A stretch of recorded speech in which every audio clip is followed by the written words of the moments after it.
Fame class of 2015 includes skydivers from Russia, Japan, Germany, and the USA. So when we speak of an international Hall of Fame, this year really reflects the entire globe.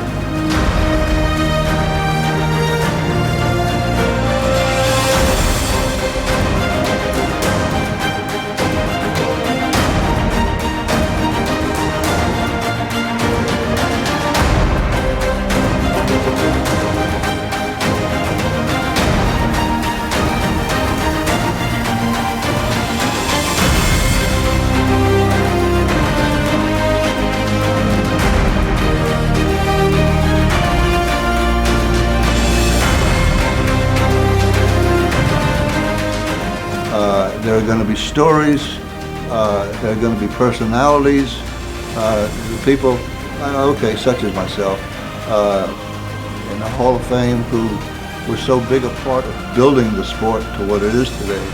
They're very, very knowledgeable guys, but they're really, really incredible stories. And there's a preservation that has to happen. It's a story you could hear at the bar while you're sitting there listening to them, but it has to be preserved in a way where other people, whether they're jumpers or not, can listen to it.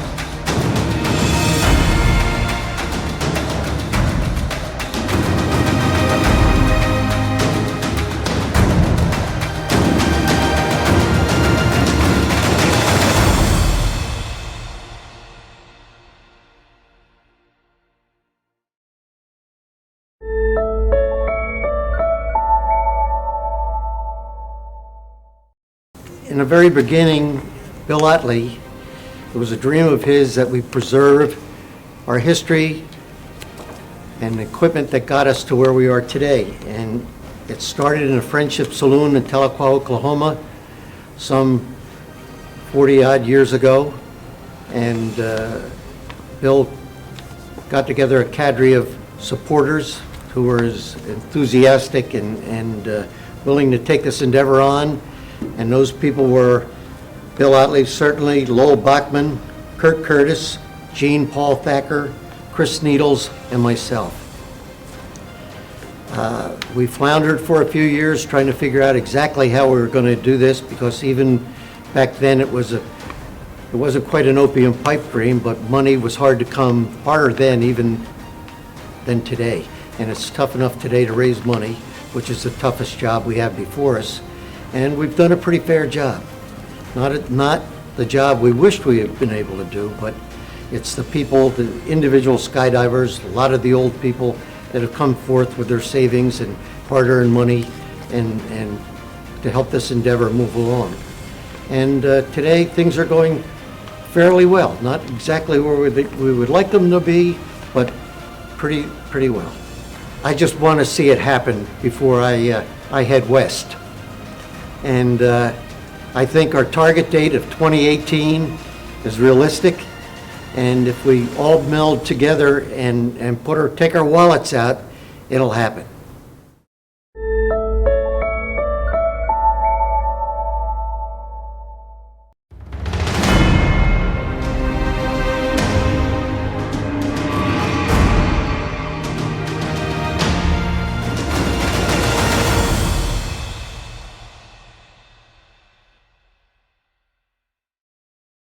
This portion of the program is brought to you by Sun Pet Products. Make every jump an odyssey. Why do we need a museum? Every activity, I think, that has gotten to be really big has a museum. It's our heritage. The museum, the Skydiving Museum, is going to show people the equipment that we used to jump, which is so totally different from what we have today. There are going to be stories, there are going to be personalities, the people, such as myself, in the Hall of Fame who were so big a part of building the sport to what it is today. And to a large degree, I think it's honoring those old people who really hung it out, because let me tell you, skydiving, And if you get around a bunch of jumpers and listen to the stories, you realize what we did, some of it foolishly, but mostly with a lot of excitement. And I think the museum is going to preserve a lot of that. And for people who are not interested in skydiving or in doing it themselves, the museum provides a facility that they can visit, and if it fulfills all our hopeful expectations for what the museum is going to be, perhaps participating in some activities that will give them a bit of an idea about what it's like to jump out of an airplane. The SunPath student. SunPath quality. Skyhook equipped. Less than $2,400. See your SunPath dealer for more information or go to sunpath.com.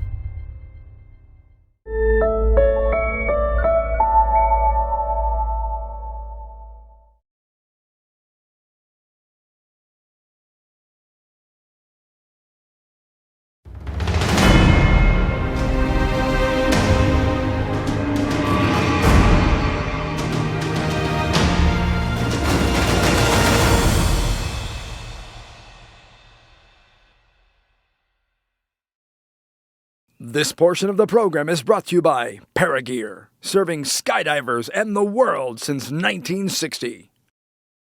The museum has been going on for decades, and there's been a tremendous amount of hard work and time and money that people have personally invested in it. A lot of things in these positions are, they're thankless jobs, but people do it because it gives them the personal satisfaction of something that they enjoy and something that they want to accomplish.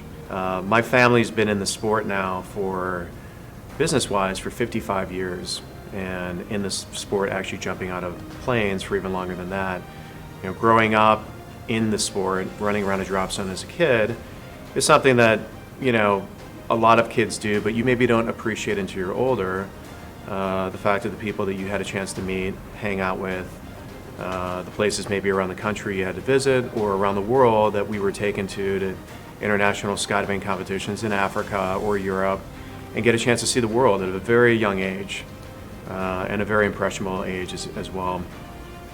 There's a lot of time and money and effort that my parents put into the sport, but like they say, you get out what you put in, and I think they got 100 or 1,000 times out what they put in. I mean, they put in a tremendous amount, but what they got out were lifelong friends who they've shared amazing experiences with, who they talked about incessantly when they weren't around them or with them, who would leave them laughing in stitches over the ridiculous stories that some people would either say or do or whatever. And it just became a sense of enjoyment, a sense of community, and a sense of family for our family.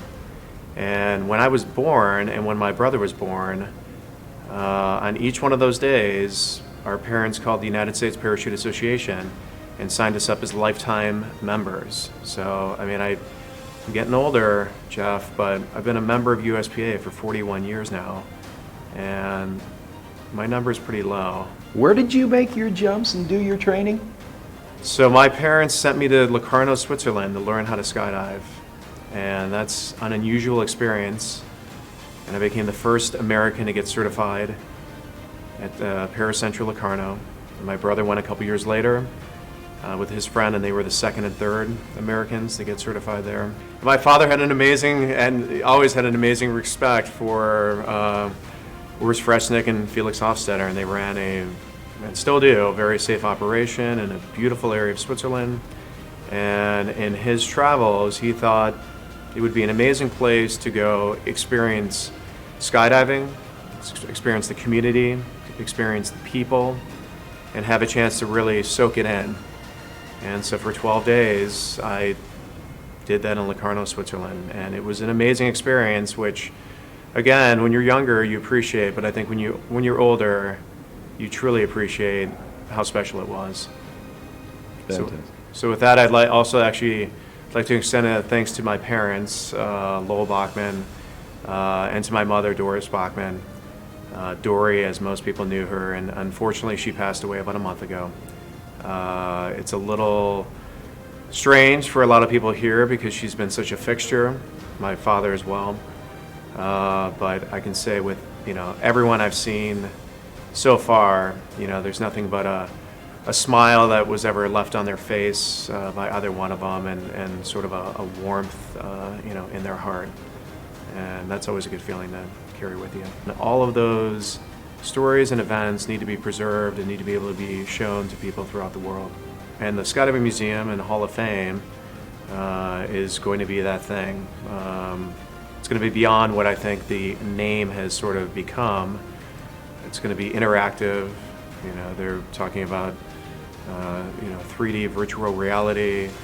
Obviously, in today's world of touchpads and touch screens, the ability to access information, pictures, is instantaneous. We're beyond the days of just a static display of old equipment. We're in the days now where, you can feel and see and look and experience almost like what it's like for the people actually doing it. And so I think the ability for somebody to come in and not only enjoy it if they're a current skydiver, but hopefully if they're not, to not only enjoy it but get inspired by it if they're not a skydiver. And where it's at right now is looking to be that in the next 3 years, in the greater Orlando area, that there will be a beautiful facility with what looks to be a wind tunnel and what looks to be a number of interactive exhibits to help draw people in and help either inspire them to go out and make a jump, or just be proud of the fact that it's a sport that they're involved with and want to contribute to the museum themselves. What is it that they've done with their team that they want to contribute to the museum? What is it that they've done with their country that they want to do? What is it that with their association that they want to see displayed in the museum? Because it's not the United States of America, it's for the world. It's everyone from everywhere, from every walk of life, for skydivers anywhere. And it's, I think, going to be spectacular.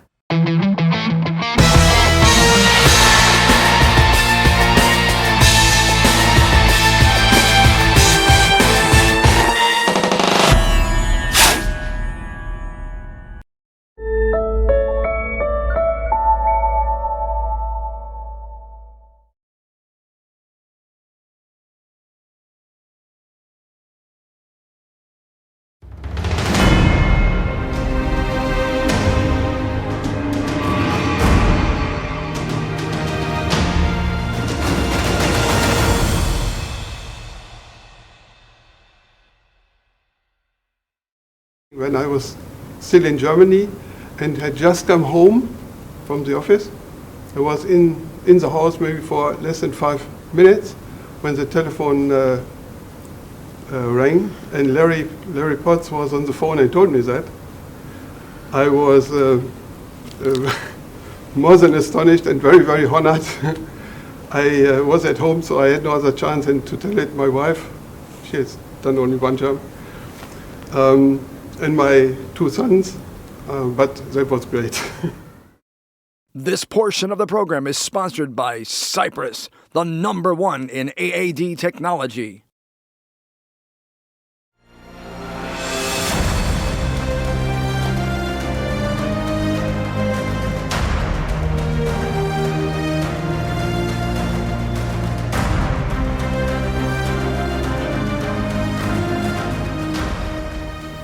I started skydiving already in 1971. I learned to skydive. Later I became an instructor and also a CCI for our club. Of course, no commercial institution, just a club. In the year 1986, we tried to make a European IW record, organized 2 Transall aircraft from the Bundeswehr in the south of Germany, went there on a weekend, to try to find out who can do it and who cannot do it.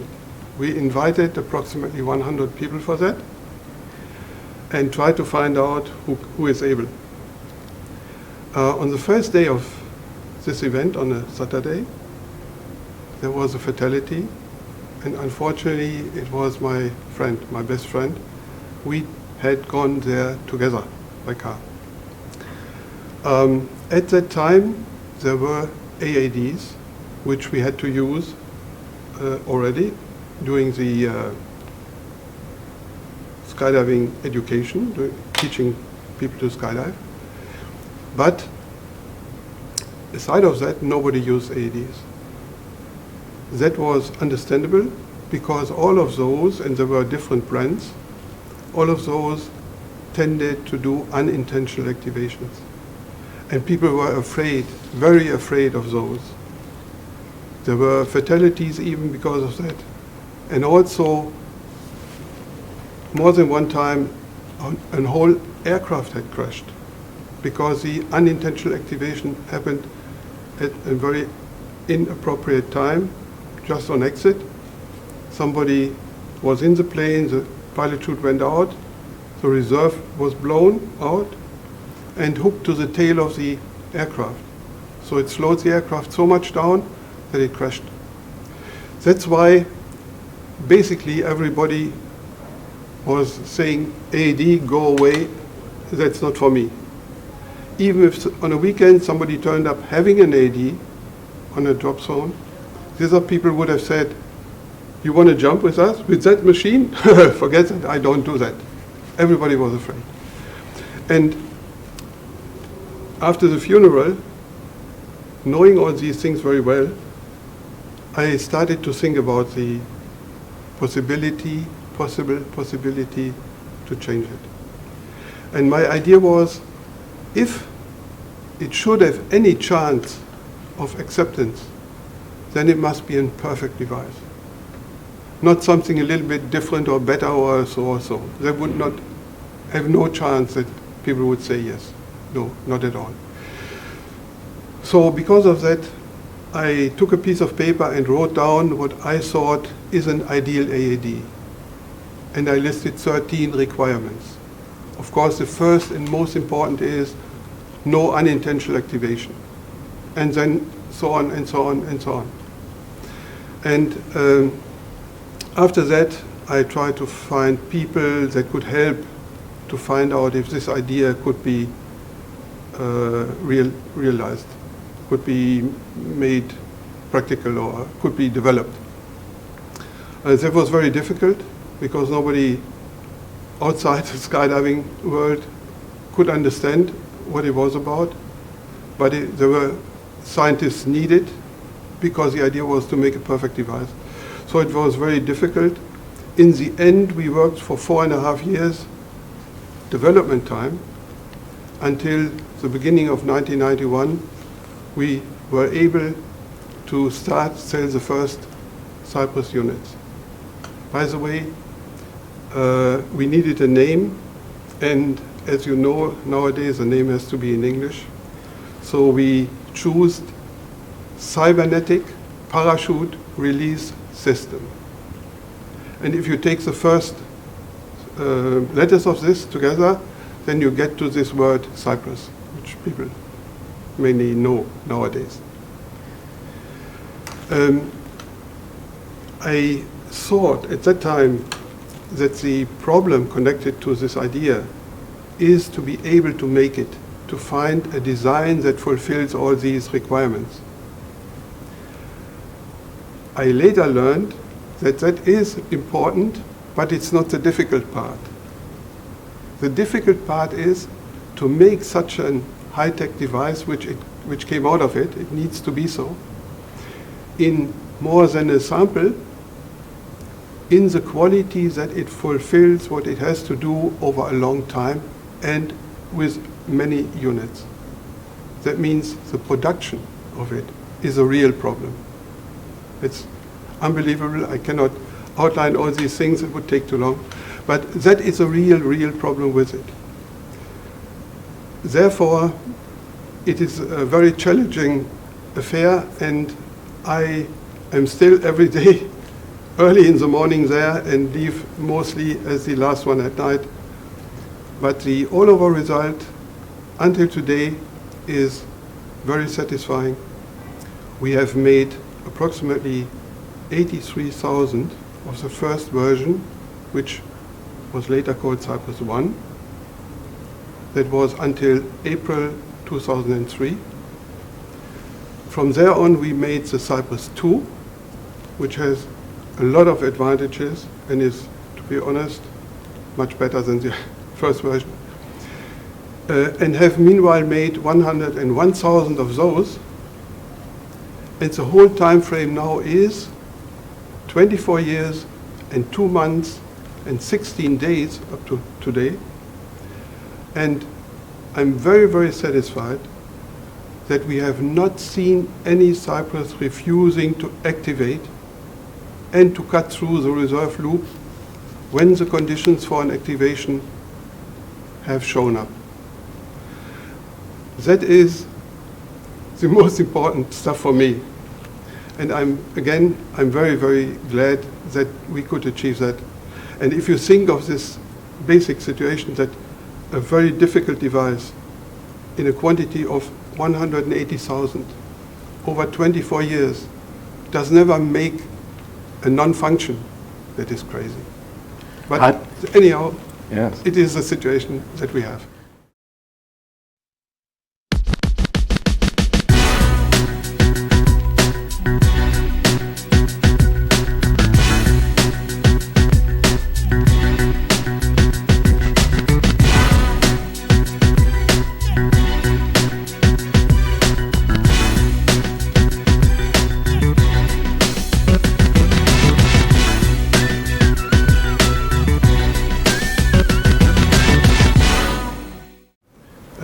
I find the idea to make that and to fill it is marvelous. I think that's the possibility to show to many young skydivers the history, and it is a big advantage if they see where it comes from. They can understand everything better. They can learn more about their own equipment and also about the difficulties and the danger in the skydiving world. So far, I find that very good and have that supported and will that support more in the future as it comes in reality.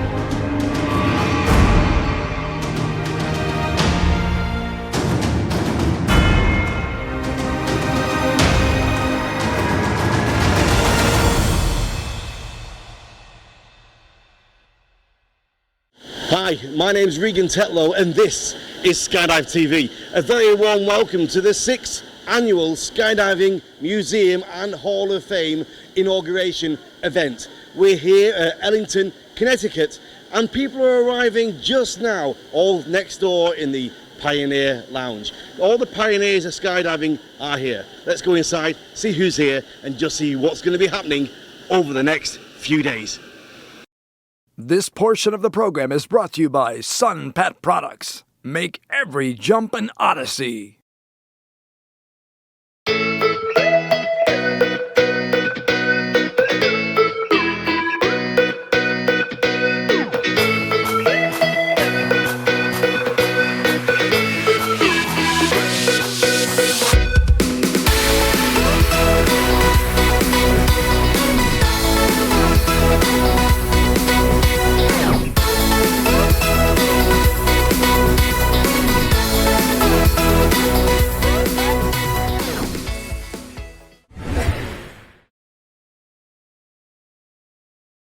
Well, here I am in one of my favorite places, the Pioneers Lounge at the 6th Annual Skydiving Museum and Hall of Fame Celebration Weekend. Tonight is the kickoff night of what promises to be 4 days of unadulterated fun.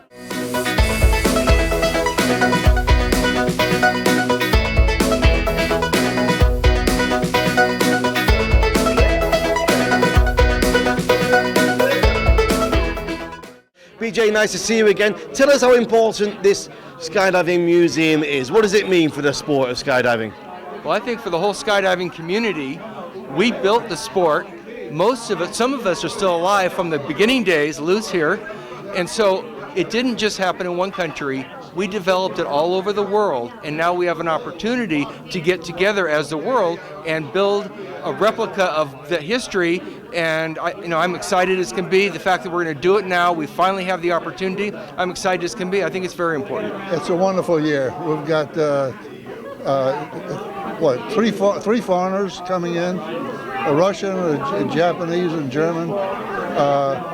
All people who contributed so much to the sport.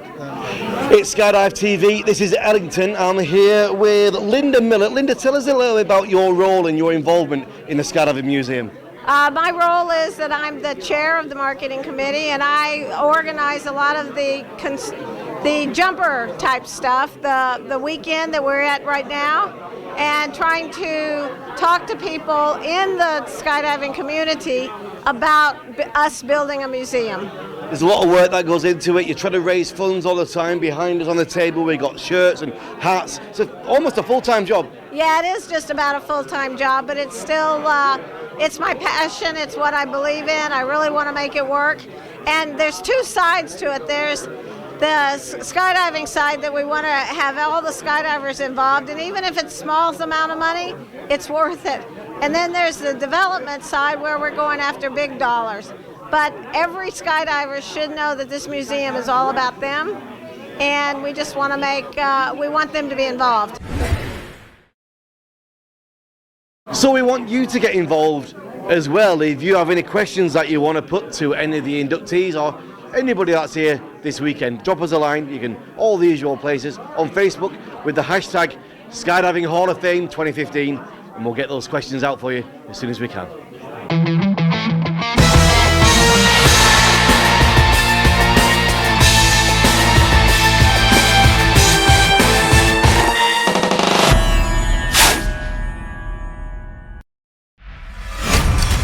The SunPath student. SunPath quality. Skyhook equipped. Less than $2,400. See your SunPath dealer for more information or go to sunpath.com.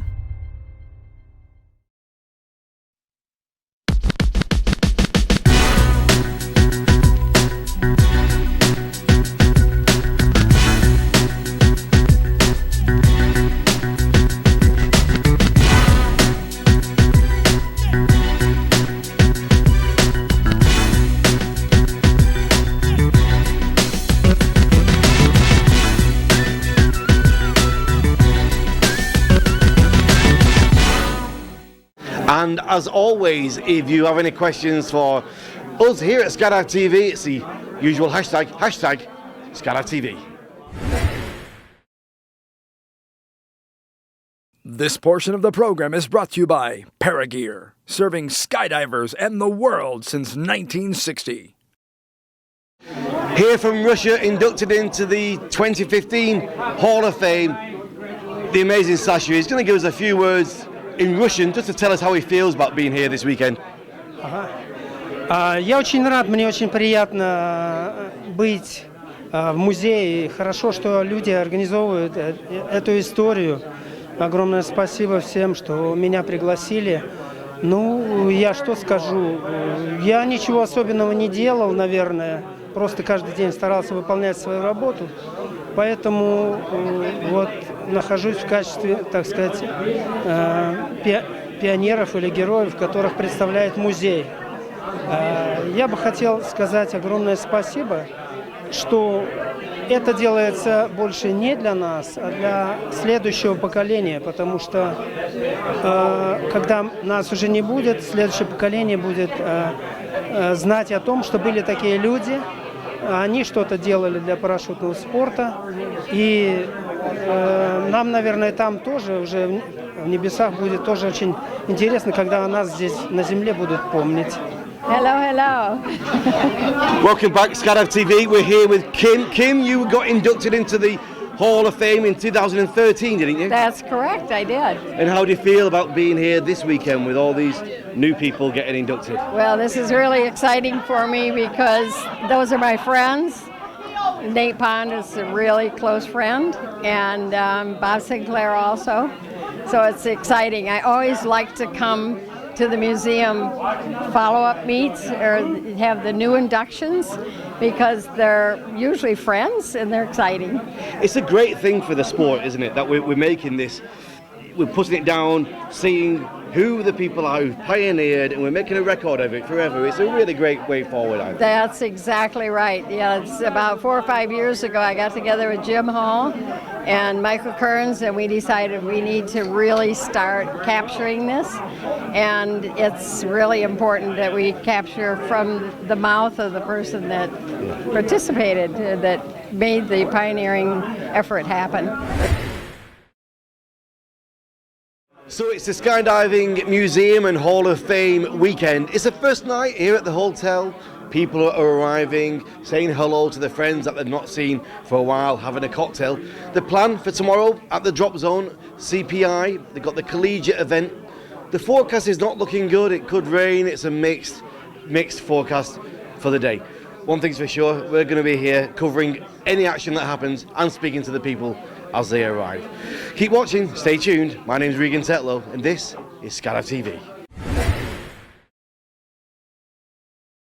This portion of the program is sponsored by Cypress, the #1 in AAD technology. I just want to say congratulations to all the new honorees for the Skydiving Hall of Fame this year, 2015. It's a pleasure to be here. Lovely to see new people and especially see the old friends. Congratulations to y'all. Delighted. So I'm here with Bill Morrissey, and Bill, it's a great international feel this time with the Hall of Fame, people from all over the world. It's pretty exciting, and I personally try to get here as often as I can to support the whole idea of the museum. It's been a concept we've been working on for many, many years. Mr. Otley brought me along and introduced me to the idea of the museum. I think it's necessary. I think it's time, and we just have to get the monetary support that we need. So I think most of the Skydivers do what they can to support it, and I hope that it doesn't take too much longer before it becomes a reality. So it should be delightful, and I'm happy to be here, and I'm surrounded by friends that I've known for over 50 years. So I'm very fortunate with regards to that. I feel like I'm part of the museum. I want to be part of the museum, and I will continue to try to work towards that end. The inductees, some of whom I've known for over 50 years, and I offer them my congratulations. I'm excited for them. I want to be supportive of them. And who knows? I think that all of us have an opportunity to become members of the Hall of Fame down the road, as long as we keep skydiving and making contributions. Well, Bill, we'll keep looking out for your name in the future years on the Skydiving Hall of Fame. Thank you very much for your time. You got it, son. So from all of us here in Ellington, tonight, it's a wrap. My name is Regan Tetlow. This is Skydive TV. Stay tuned.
This portion of the program is brought to you by Sun Pet Products. Make every jump an odyssey.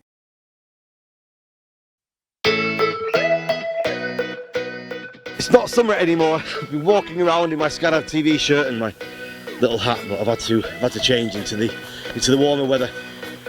You can imagine what this is like in the summer though, can't you? This is how drop zones, I remember, used to be. Look at this bar, the rusty trombone zone. Bet there's some stories to be had here, eh? It's cold right now. Nobody's here just yet. The wind's picking up. It's gonna be a long day. Regan Tetlow, Skydive TV.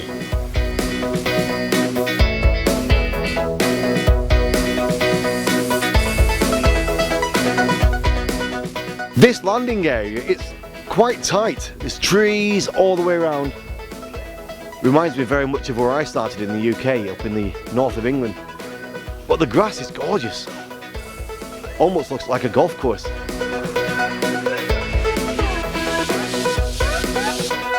Welcome back. We're here at CPI. As we said, the weather's against us today. The competition skydiving has been cancelled. It's even starting to rain a little bit. But I'll tell you what, it doesn't really matter because I'm here with the legend himself, Mr. John Jeffries, father of Jack Jeffries. You know this drop zone. Tell us why you know this drop zone. How much do you know about this place? Well, in 1970, when they opened it up full time, I happened to walk on the drop zone as an experienced jumper from somewhere else. And they needed jump masters, so I joined the club immediately and jumped here. My son Jack was 4 years old at the time, running around here in the cornfields and in the barn that used to be over there. Yeah. It was a very tiny place. We just had one Cessna, a 172, and everything grew slowly from then. But Jack grew up here, and in 1982, when he turned 16, I trained him, and his mother threw him out of the plane. And the rest is history. The rest is history. Are you still involved in this drop zone? Only as an advisor. To help out when I can. I don't jump actively anymore. I live too far away. Right. I've been to a lot of drop zones over the years. They all look very different in the good weather, don't they? I can imagine this place just behind us there. We're looking at this landing area. It's beautifully controlled. It looks like a golf course. Well, it's part of the airport land, and as you can see, they don't grow any corn here. But back where it gets brown, they grow corn there during the year. So if a jumper lands over there, he's in the corn. It must breed some good canopy skills here. It does. Back when we only had round canopies, you had to spot really well. It's a tight area, isn't it? It is. So when was your last jump here? 2008. I came back to put out my best friend's ashes. Right. So I retrained. Right. Wow. Ellington, Connecticut. This is probably one of the longest surviving drop zones in the United States. I think 1962 it got going, and here we are at the side of the fire pit. This weekend is all about celebrating skydiving, about the Skydive Museum, and of course the Skydiving Hall of Fame. A lot of the inductees from this year and many, many years previously have probably sat around this fire pit at some point. These stones can probably tell some stories. If we could get the information out of them, that would be for the Skydiving Museum.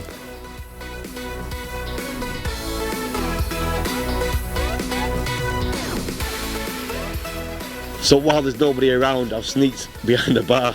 There's actually a keg here. Some beer in there, you know. I was 14 years a barman before I went as a full-time skydiver. Is it too early for a drink? What time is it? It's got to be 5 p.m. somewhere, hasn't it?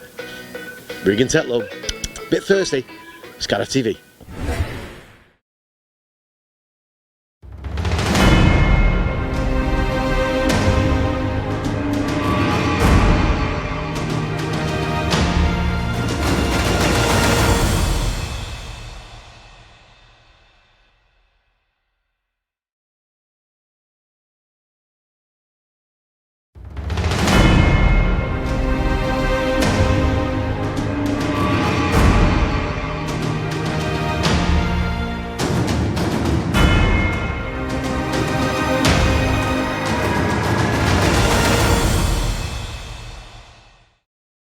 This portion of the program is sponsored by Cypress, the #1 in AAD technology.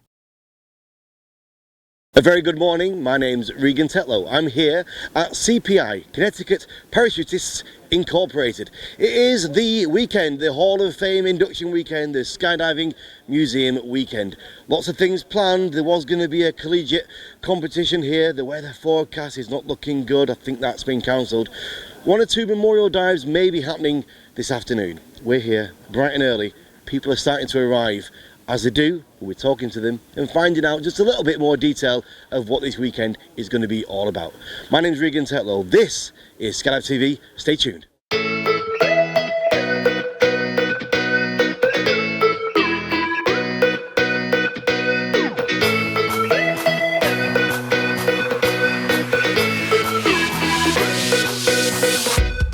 There's a lot of bad weather forecast for this area for today. Already the Pro-Am 6-way scrambles has been cancelled. The wind is starting to pick up now, and if I look at the sky I can see black clouds forming. Big barbecue planned for tonight. That's going to be inside the hangar, so that's going to be okay. And this afternoon, bit of a fun event. We've got a representation of the gear throughout the years. Is it going to be equipment? Is it going to be the jumpsuits? I think it might be a fashion show of how this equipment we wear has changed through the decades. Regan Tetlow, Skydive TV.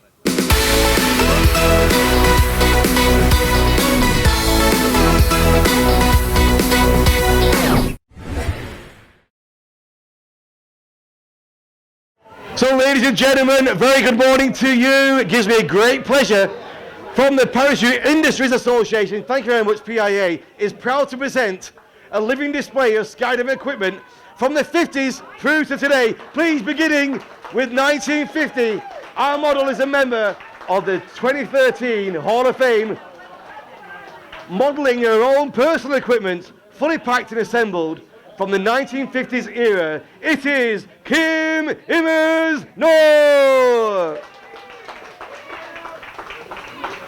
Her main rig, show the main rig, let's have a look at the back there. Her main rig is a military surplus B-12 modified with chest D-rings. The main canopy is a 28-foot round orange and white ripstop nylon 1.1 canopy with a blank gore modification and a sleeve. Ooh. Her T10 reserve container with a tie down is holding a 24-foot ripstop reserve canopy. Other accessories are a Pioneer jumpsuit, capital instrument panel with an altimeter and stopwatch, French jump boots and football helmet of the day. Now there were very few changes from the 50s to the 60s. Our 60s gear was owned and jumped and is modelled by Dave DeWolf. Dave gives a turn round, she's back, the main rig. Turn round, Dave, the main rig.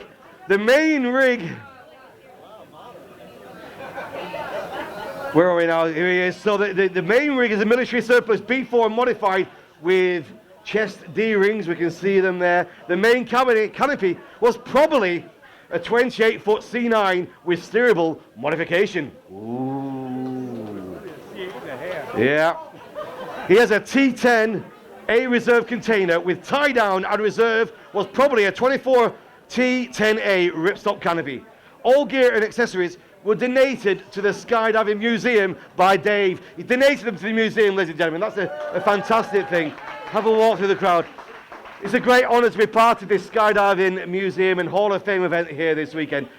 With Skydive TV, my name is Regan Tetlow, and now, in doing research for this project, it became clear that there were many huge changes in gear through the 70s. So to reflect that, we have split the decade. The 70s are split in two.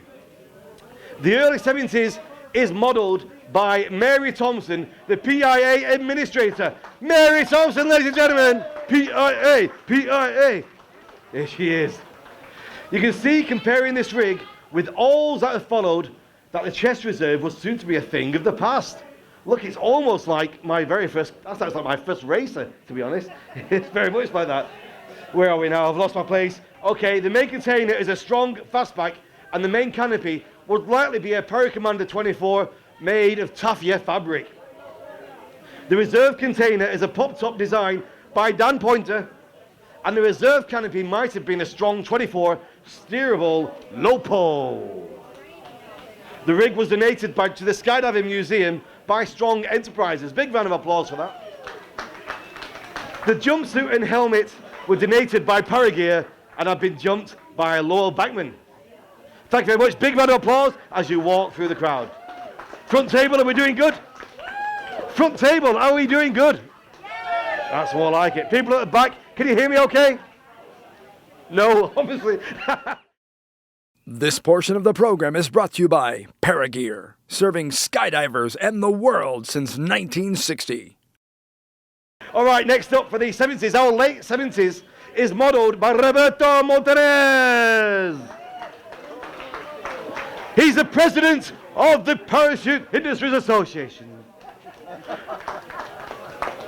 The harness and containers is a strong star maker, tandem systems. Do you know there's still people in the UK doing tandems in this kind of a suit? I'll tell you. The jumpsuit is the jumper is likely had a Paracommander 24 for the main canopy and a strong Starmaster tandem system. The rig was donated to the Skydiving Museum by Strong Enterprises again.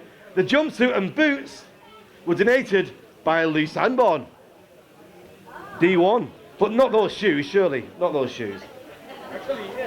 The helmet was donated by Dave DeWolf again. Ladies and gentlemen, one more time, Senor Roberto Montanez. I have to change the page. Give me a second. I have to turn the page over. It was a tricky mover. I think I've got it. Let's check it out now. Here we have. It's the 1980s, ladies and gentlemen. It's Miami Vice. It's pop colours. It's pastel colours. And we've got, modeled by Mike Beck. Big round of applause for Mike. Mike's company, DJ Associates, was founding member of the PIA. I didn't realise that. The harness and container is a Wonder Hog from Relative Workshop, now known as United Parachute Technologies. The 80s jumper might have had a cruise light for the main canopy and a strong 26 steerable low-pour reserve. The rig was donated to the Skydiving Museum by Lou Sanborn, and the jumpsuit is from the museum donation collection. Thank you very much. Mike Beck, ladies and gentlemen. Now we're getting to the 90s. This is when I started. I started in 1990. I looked just like you, but I wasn't as pretty. And I didn't have the same amount of hair. And my teeth weren't as white because I'm English. But moving along, the 1990s gear. Hey, is it okay, look? Not bad for a Brit, not bad for a Brit. Okay, moving along. The Flexlon by Rigging Innovations was the first harness and container. Let's have a look. With articulated harness and Velcro free. Wow, it's actually quite cool. The jumper might have had a Zero Pro C150 for the main canopy and a PD Square 143 reserve. Well, my first rig, I had a Firelight 170 with a round reserve, no AED. It was a right mess. I don't know how to live, to be honest. This rig and all other accessories have been donated to the Skydiving Museum by Sandy Reed. Thank you very much, Sandy Reed. Cindy Bagley is our 90s model of the day. Cindy, please have a walk through the people here today.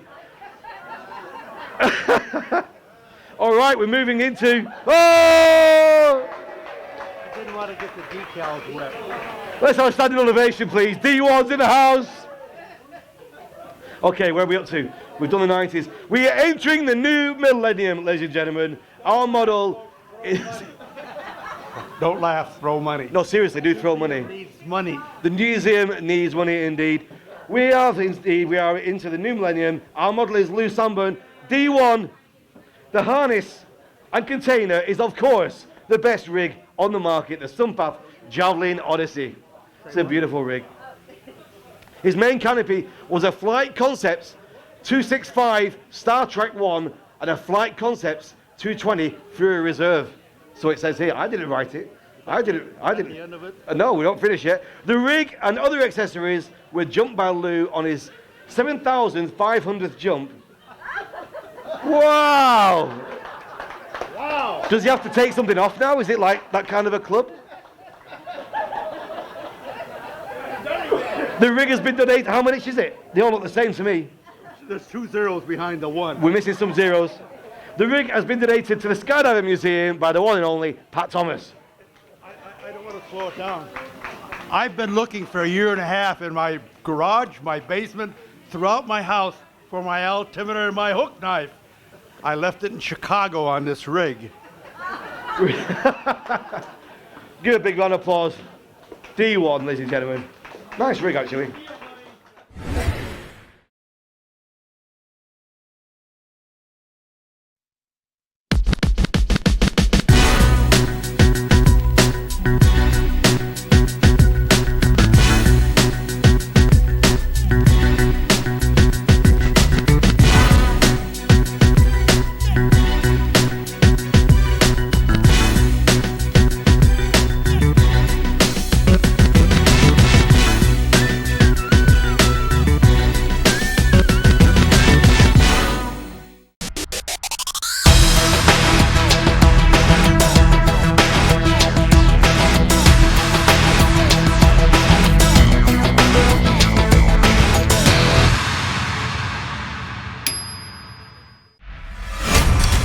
The SunPath student. SunPath quality. Skyhook equipped. Less than $2,400. See your SunPath dealer for more information or go to sunpath.com. This portion of the program is brought to you by SunPath Products. Make every jump an odyssey. How are we doing here? Top table, are we all okay? Yeah! That's right, they've got the booze. They got the booze. Okay, moving on now. We have two additions to our presentation. Hello! I didn't recognize you with your helmet on. Two additions to our presentation showing current trends in the evolution of the sport and the gear. To model free flying, we have Cressida Boyer. That's what I said, Boyer. Boyer. Cressida Boyer. One more time, Cressida Boyer. Boyer. That's what, boy me. Okay, Cressida Boyer. Because of the unique aspects of free flying, there are several elements of the gear that need to be specialized. The harness and container is a glide manufactured by ParaGear. The main canopy is an Icarus 129 with a PD 143 square reserve and a Cypress AAD equipped rig. Cypress, of course, this week here in the Hall of Fame being inducted with helmet cloth. Free flying, we can either do this, or we can do this, or we can do this. She looks great. Give her a big round of applause as she walks down through the center. All right. Okay, introducing and modeling wingsuits to our presentation, we've got John Spear. I have to change paper. Ooh. Seamless. Did you notice the change? You didn't even notice. John has a Vortex 2 setup for wingsuiting. Very important that we have the correct rig on your back. I would go with a some traveling audience, to be honest with you. Anyway, it's been modified. It's got a Cypress 2AD, of course, a Pilot 168 main. It's important with wingsuiting. You know, they're all trussed up. The canopy comes out. You don't want anything too small. When you do get those twists, which you're always going to get, you want to make sure you can get out of it. The wingsuit is a Squirrel Funk, and it's been modified container to have the dynamic corners and added a Squirrel Snatch pilot chute and bridle. Ladies and gentlemen, it's John. Hi. Off you go. Okay. Where were we? Our models will be available if you would like to take a closer look and ask questions. I am also available if you want to have a closer look and ask questions. Top table, are we all good? Yeah. Yes. The Parachute Industry Association, PIA, appreciates you watching the skydiving equipment clock fast forward nearly 70 years. And we want to congratulate the 2015 Hall of Fame inductees. Ladies and gentlemen, have a great day. My name is Regan Tetlow and this is Skydive TV.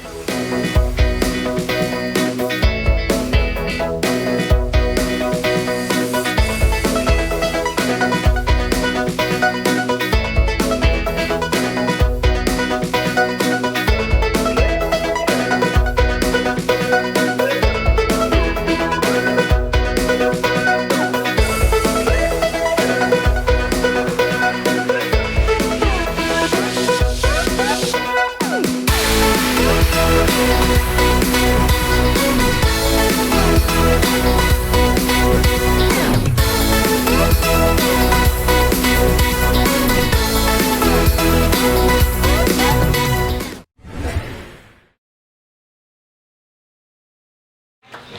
In addition, we're also going to present you with your 60 hours of free fall badge. You're only the 637th skydiver to receive this award. For those of you that don't know, Bob is an IE in the discipline of instructor-aided deployment. He's a pilot here. He's been at CPI for our host drop zone for many, many years, and I want to thank you for what you do for CPI and USPA.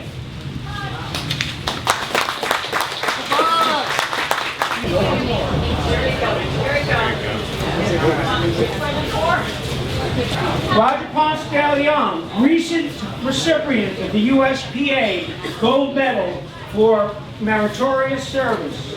We are proud to present you with the USPA 13,000, that's 13,000 expert parachutist wings. This award is presented to members who have completed 13,000 free fall skydives in accordance with USPA standards. They were by USPA standards. Okay. You are only the 49th USPA member to receive this award. Congratulations. I apologize in advance for the irreverence, but it's now appropriate, CPI members, to start off with a them. Them, fuck them. Thank you. If you want to get involved in the action and send your questions to us, remember the hashtags, hashtag Skydive TV and hashtag Skydiving Hall of Fame 2015. Regan Tetlow, Skydive TV.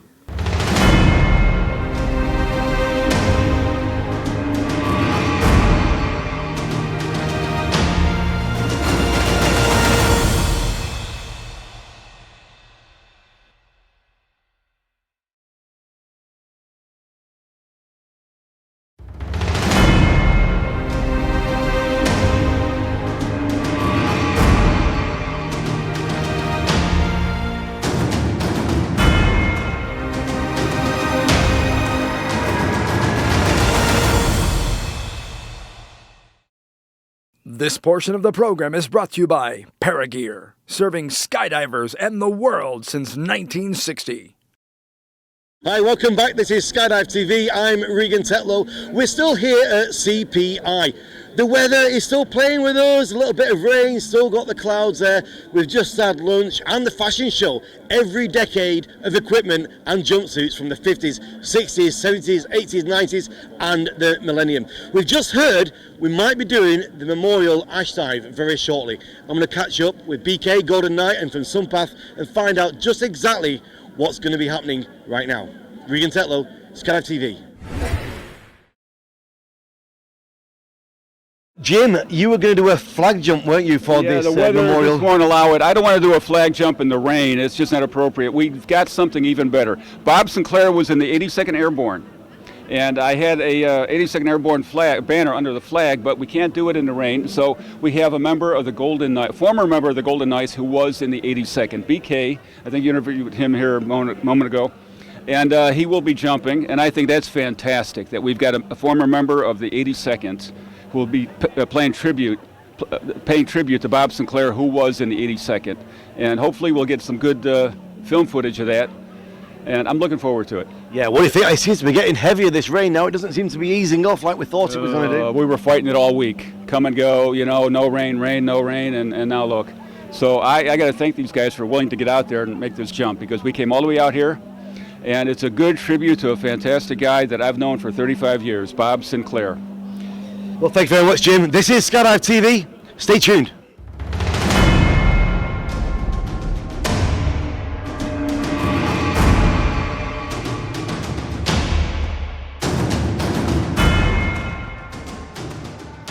All right, we're by the side of the plane. The rain is pouring down. BK, you going for it? Yeah, we're going to give it a try, see what we can get. Yeah. What do you think, Captain? We should be able to get up there. We'll definitely get up there. We'll look forward to it. We hope you find the right hole in the clouds. Yeah, we'll do our best up there. Try to give somebody a nice exit into the next life, you know. Excellent. What a good thing to do, man. Cheers, thanks. Yep.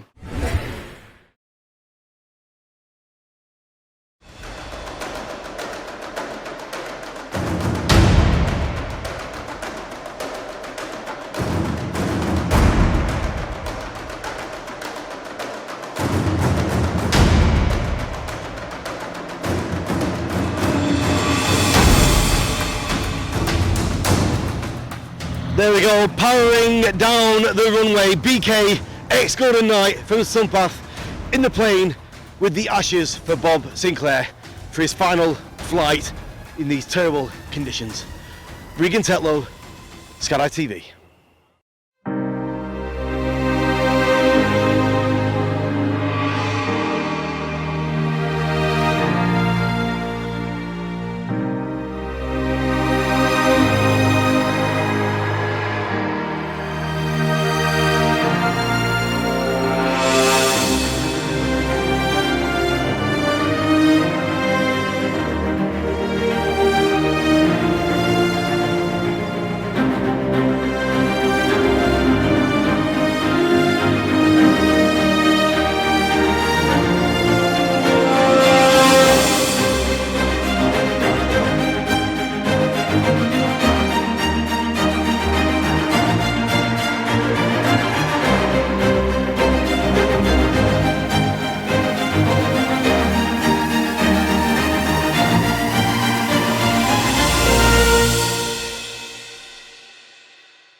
This portion of the program is brought to you by Sunpat Products. Make every jump an odyssey.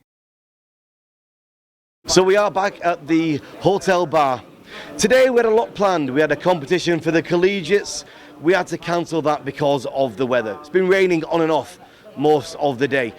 We did manage to do the memorial jump for Bob Sinclair, BK from Sunpath, ex-Golden Knight, up there at 3,000 feet. He came out and he was in pouring rain. He was soaked when he landed, but it was welcomed with a great round of applause from everybody in attendance. We've got a barbecue here tonight, and we're leading up to the main event tomorrow, the induction of the new people into the Hall of Fame. The Sunpath student. Sunpath quality. Skyhook equipped. Less than $2,400. See your Sunpath dealer for more information or go to sunpath.com.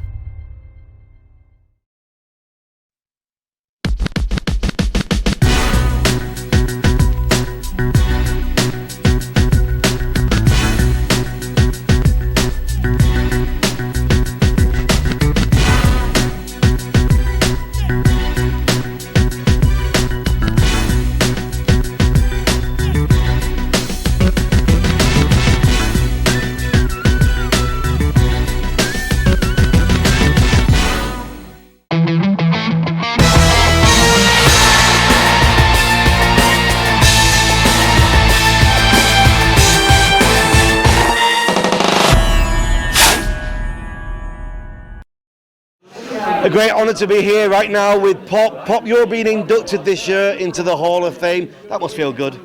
I don't deserve it. Nah, it's probably okay, but there's better people around than me. But you're still actually skydiving as well. You still currently jump, don't you? Yeah.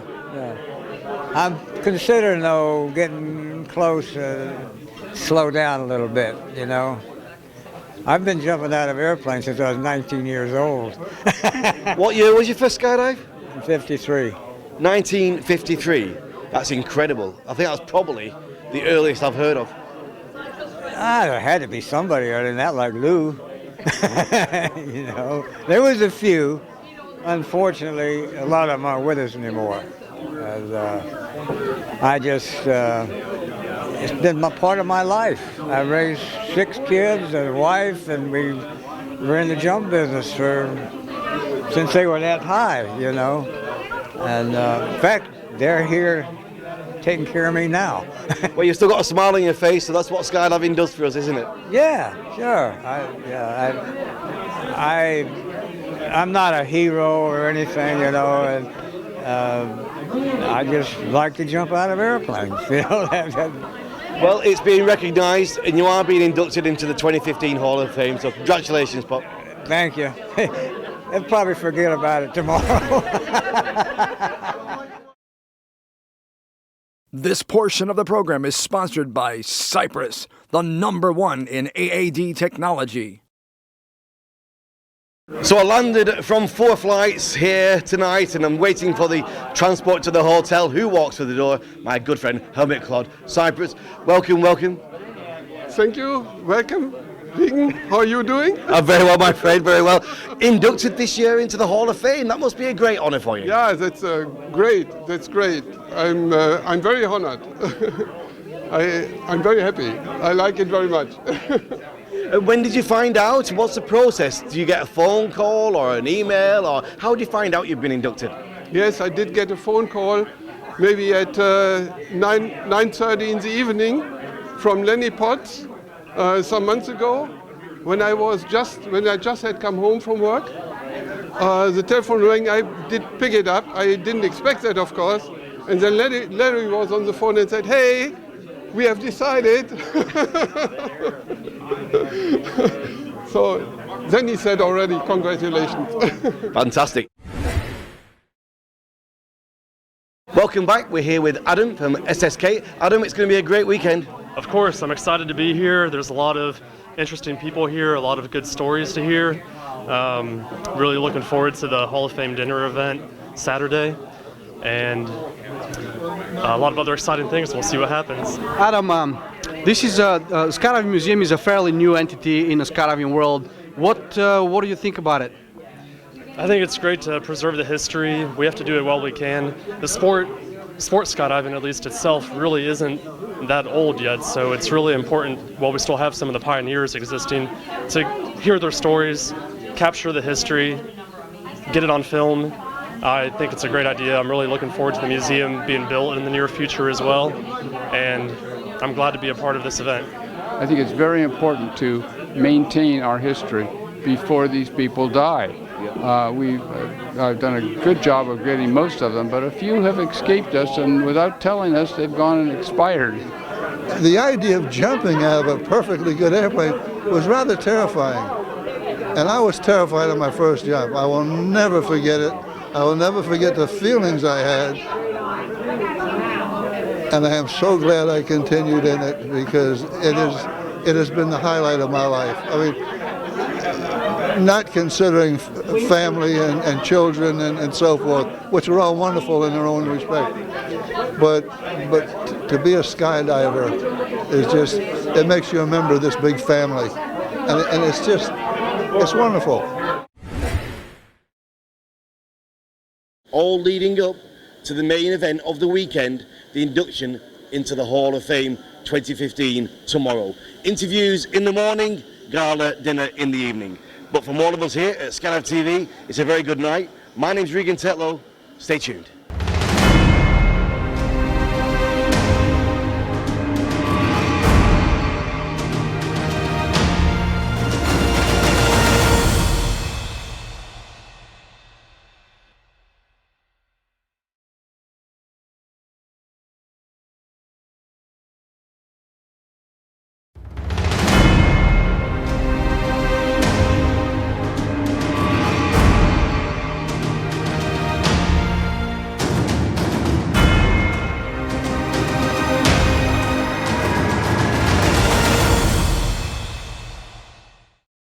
This portion of the program is brought to you by SunPat Products. Make every jump an odyssey.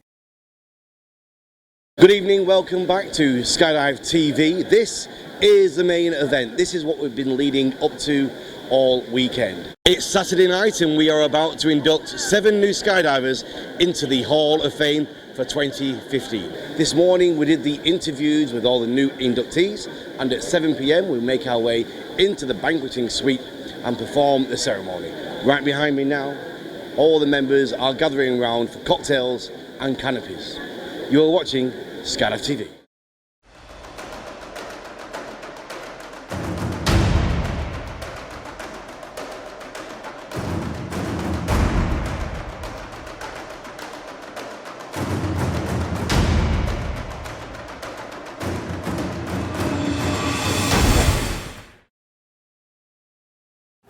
Welcome back, Kurt. It's about to happen. It is. The doors are just opening, and we start with the herding of the cats and get them in here. It's going to be a very, very exciting night. This is a wonderful venue. The staff of this hotel has been absolutely unbelievable to us, and everybody is very excited and looking forward to a great evening. Get in touch on social media with hashtag Skydiving Hall of Fame 2015, and of course, hashtag Skydive TV. I'm here with Roberto Montañez, president of PIA. A few words about this weekend? I think we're all very excited and quite honored at all the people that are joining us today. The inductees of this year are amazing people. They have done a lot of accomplishments for skydiving worldwide, so we're really proud to be here. And on behalf of PIA, I really want to say thank you for all of them to contributing to our sport. This is Skydive TV. My name is Regan Tetlow, and I'm here with Adam Schmucker. Adam, SSK, it's been a great weekend so far. It has been indeed. It's been great just talking to people, great stories, just a lot of fun. The weather hasn't been ideal, but that hasn't stopped the spirit here. Everyone's been getting along. The bar's been great in the evening, and I'm just really excited to be here. I'm looking forward to the induction coming up for the Hall of Fame members, and I'd really like to congratulate all 7 of them. And I think there's going to be some good stories tonight still to come. So I'm here with Yukon Skydiving Collegiates. We didn't get to have a competition. It's a shame. You must be a little bit disappointed about that. Yeah, I'd say so. I mean, it's a bummer about the weekend, but we're going to make it happen either way. It's going to be a great evening tonight. You're looking forward to it? Yeah, very much so. You must be, for sure, the youngest people. I thought I was the youngest person here until you guys showed up. Yeah, it's a little bit uncomfortable, but we're trying to make the most of it. Yeah, I mean, it's pretty cool to see all the equipment throughout the ages, and it's cool to see the progression of the sport. Were you aware much of how the sport has changed, how the equipment had changed? A little bit, but we don't get to see it in person ever, so it's cool to see everything come out and kind of piece together the stories that we've heard, you know, seeing it with our own eyes. This is Yukon Skydiving, and you're watching Skydive TV. Yukon! Yes! Yes! Thank you, guys. Thank you. Ow! UPT, the one and only Bill Booth. Great to see you again, Bill. Great to see you, sir. How do you feel about the Skydiving Museum? It's a good idea, isn't it? I think it's a great idea. It's hard to believe I'm old enough to be in a museum. You know, what can you say? You must have a lot of equipment that you've kept over the years. Yeah, as a matter of fact, I have the first rig I ever made. The guy I sold it to sold it back to me for the same amount of money, $100. No way, really? Yeah. What year was that? That was probably 1974. So a long time ago. I made my first skydive 50 years ago this year. You know, it's hard to believe skydiving's changed so much in 50 years. Do you think you will donate that very first rig you built to the museum one day? Yeah, we're still jumping it, believe it or not. We've jumped it 4 or 5 times. It's got a ParaCommander in it, and it works really well. Fantastic. Yeah.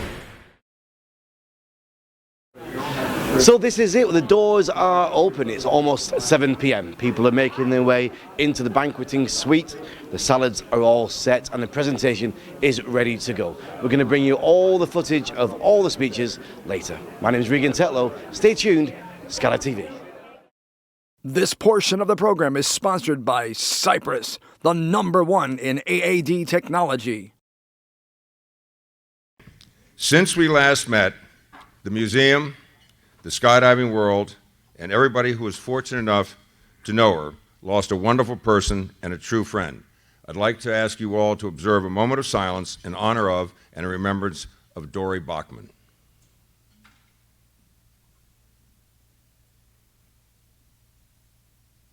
Thank you.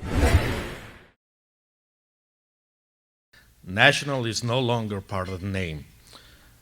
Instead, what we're doing is we're recognizing and honoring the skydiving all over the world. The class of 2015 is the greatest example of that commitment from the museum. The honorees come not only from all walks of life, but they also come from all over the world. The Parachute Industry Association is proud to recognize the achievements and contributions of the 2015 class. We're particularly proud that we have a couple of our PIA members honored today. The class as a whole reminds us that without your efforts and your contributions, our industry would not exist. The 2015 class has already earned its place in history, and it's up to us to give it a permanent place to put that history. And now we have a message from our honorary chairman of the Board of Trustees of the Skydiving Museum, the 41st President of the United States, D-20,000, the Honorable George H.W. Bush.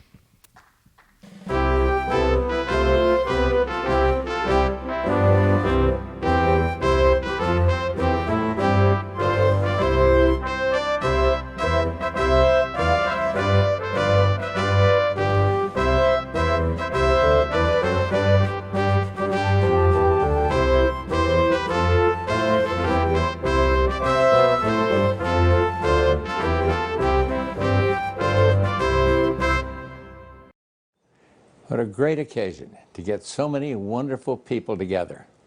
I wish Barbara and I could be with you in person for this weekend to celebrate so much history.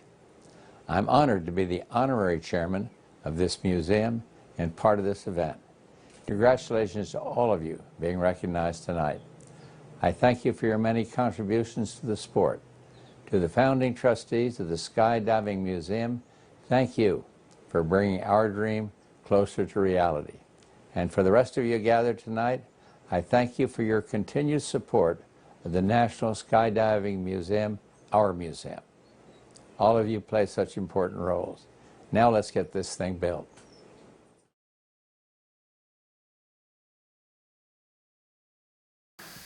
All right. Now it's time to induct the class of 2015 into the Skydiving Hall of Fame.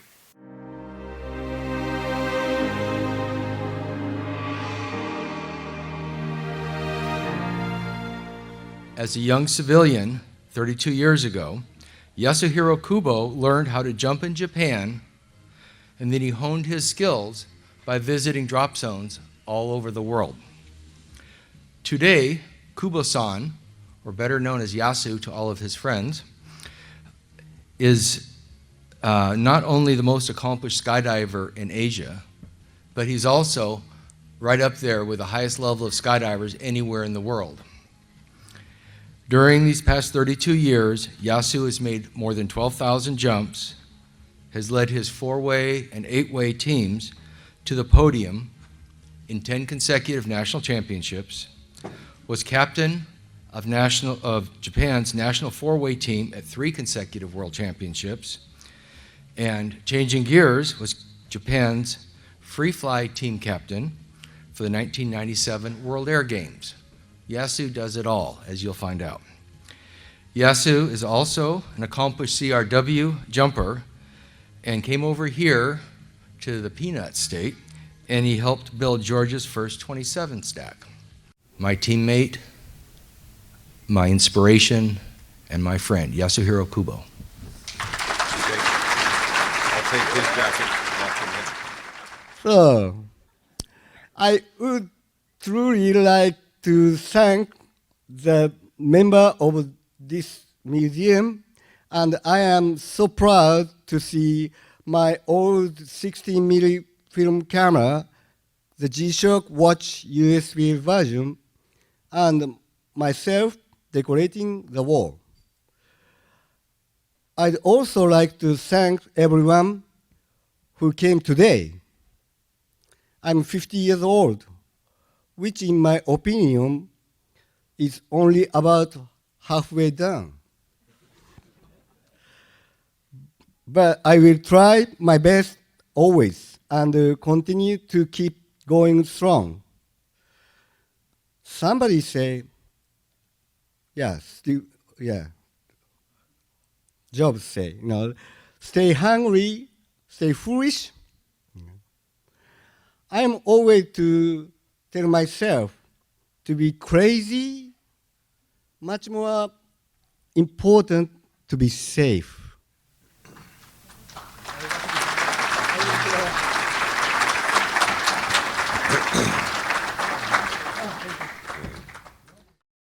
This portion of the program is brought to you by ParaGear, serving skydivers and the world since 1960.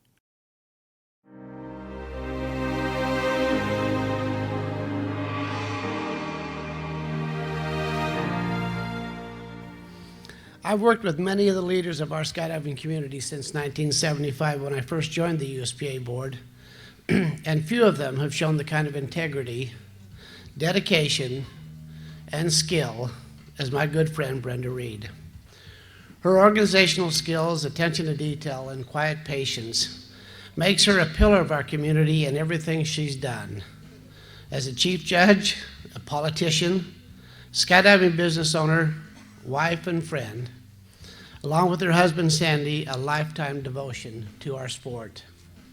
So ladies and gentlemen, I'm proud to present Brenda Reed to the Skydiving Museum Hall of Fame, class of 2015.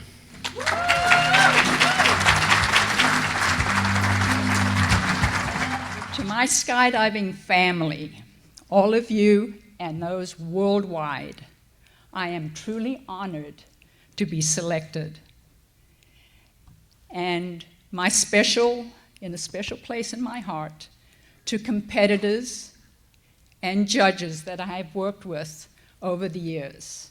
Skydiving has been my life, and I've been on a roller coaster ride like nothing can compare in the world. And I'd like to say to all of my friends, thank you. To the Board of Trustees for this great honor, thank you. Now skydivers know why birds sing. Thank you.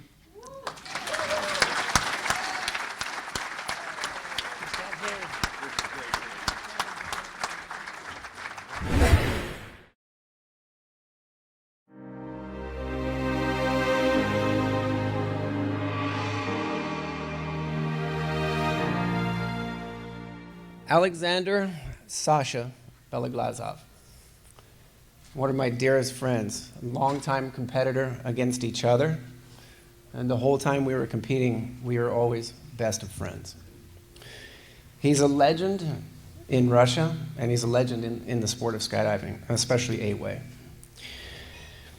Alexander's illustrious skydiving career has spanned more than 42 years and included more than 17,000 jumps. He has been honored as the Master of Sport, Russia's highest honor for a sportsman. As a member of the Soviet Union and Russian national team, Alexander stood on the podium at all of the World Championships and World Cups between 1985 and 2001. That's a lot. And ultimately adding his name to the Otley Sword in 2001. In addition to his exceptional athletic and leadership achievements, Alexander Beloglazov is truly one of the finest examples of a true sportsman, competitor, and friend. It gives me great pleasure to welcome Alexander to the 2015 Skydiving Hall of Fame. Разрешите поздравить всех этих с этим значимым событием. Мне очень приятно, что моя 42-летняя деятельность парашютная не прошла без внимания. Я очень благодарен своей жене Лидии, которая 42 года терпела мои, так сказать, мои занятия парашютным спортом. Я особенно благодарен своим инструкторам, тренерам города Ульяновска, Болграда, воздушно-десантным войскам, которые мне дали дорогу в небо и возможность остаться там. Я хочу вручить администрации музея медаль за рекорд мира 101 вей с перестроениями для сохранения ее в музее. And it's for the evolution of large formation skydiving. It's actually a medal for 101 way, a 2-point sequence, and he wants it saved in the museum because it.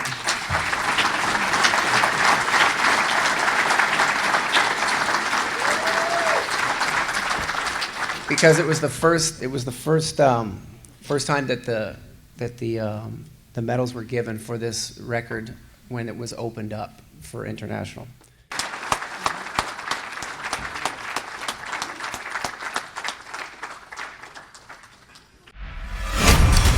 The SunPath student. SunPath quality. Skyhook equipped. Less than $2,400. See your SunPath dealer for more information or go to sunpath.com.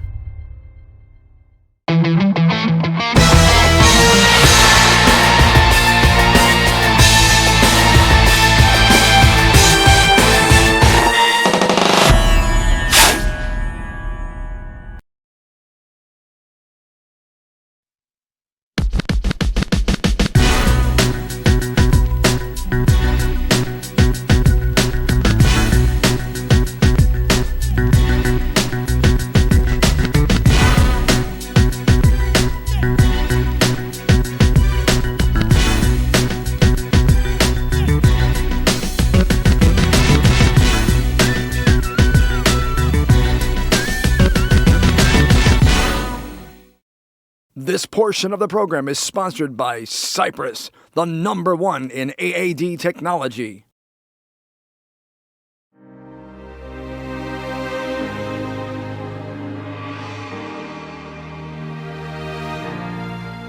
Almost 25 years later and over 3,000 lives saved, I think it is safe to say that Helmut has answered the question of if it is possible to produce a reliable AAD, and that answer is yes. There is no AAD in the world that has completed as many jumps as a Cypress, and having maintained such a high level of quality control alone is truly remarkable. I don't think Helmut ever imagined that his hobby would lead to such a rewarding career. He was, however, an experienced entrepreneur. He would see a demand or an opportunity, find a solution, and then later sell the company to start a new venture. But something was different with the Cypress. He was very passionate about protecting the sport and its participants. Skydiving has truly benefited from the ingenuity and dedication provided by this man. He has more than earned his place to be inducted into the Skydiving Hall of Fame. Traveling all the way from Bad Württemberg, Germany, ladies and gentlemen, please join me in welcoming Helmut Kloth.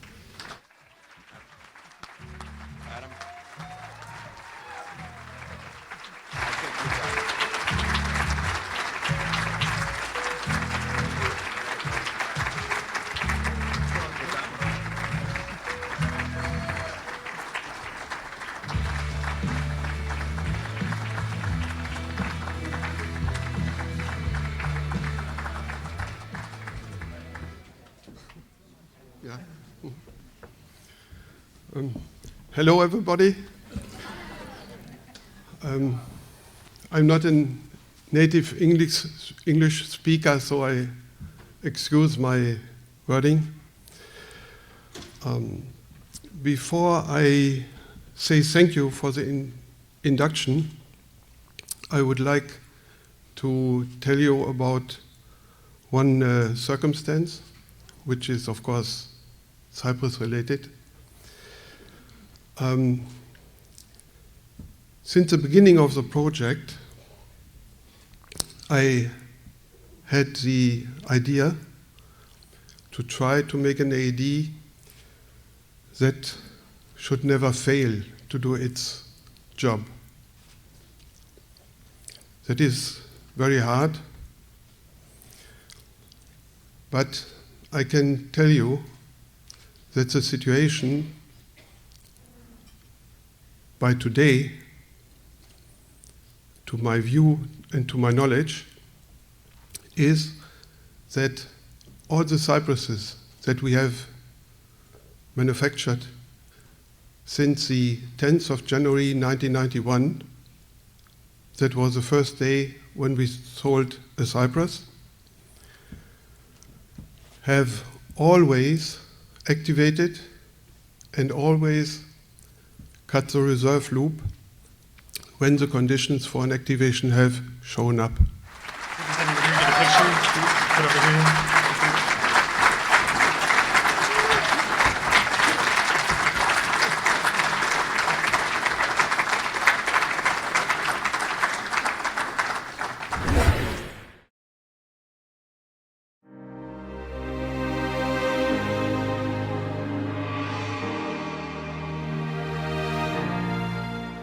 I first saw Pop, as Kurt just said, in 1961 in Davie, and then started jumping in 1966 at Clewiston when I got out of the Corps.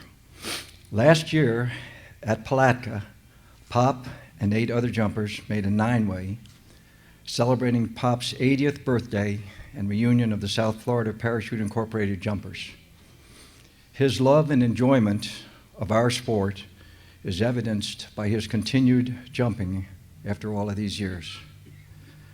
On many of the items of importance on Pop's career, probably most important would be his lifelong objective to teach people how to jump, instill confidence in themselves and their abilities, and expand sport parachuting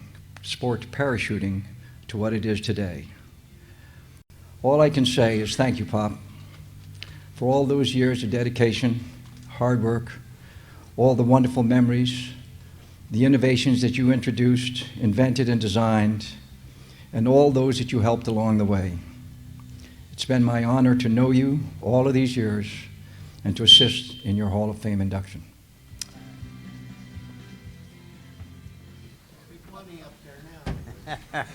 You guys are making me cry. Damn it. I don't know what the hell I'm doing here. I really don't. I'm totally, I can't even talk. Really, this is quite an honor. All you guys, you know, I know just about everybody here one time or another. Thanks. Congratulations, Pop. Yeah. Okay. All right, you can have a picture taken with the plaque.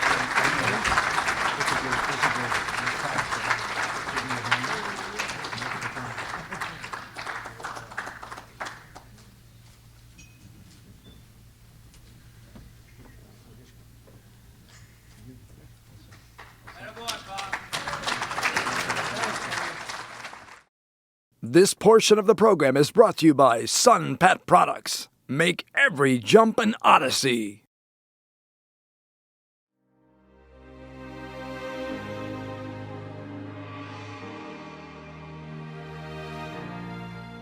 Our next inductee is a very special person to me. I have known him for over 60 years.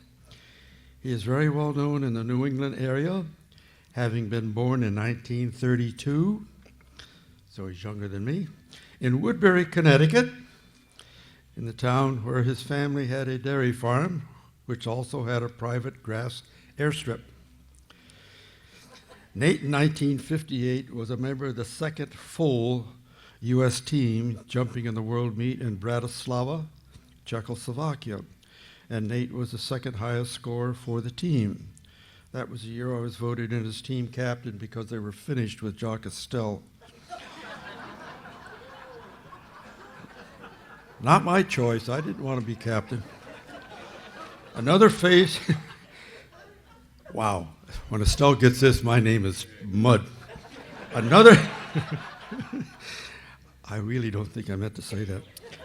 Another phrase. Bear with me, Nate. We'll get through this yet. Another first for Nate. He was a part of the 5-person group that set the first set up the D license and the instructor license requirements for the U.S. That was when I was awarded by default D1, and that's another story. Jacques Estelle was awarded D2. Don't applaud, throw money. Was awarded D2. Nate could have had D3, but Nate, for reasons best known only to Nate, asked for D69.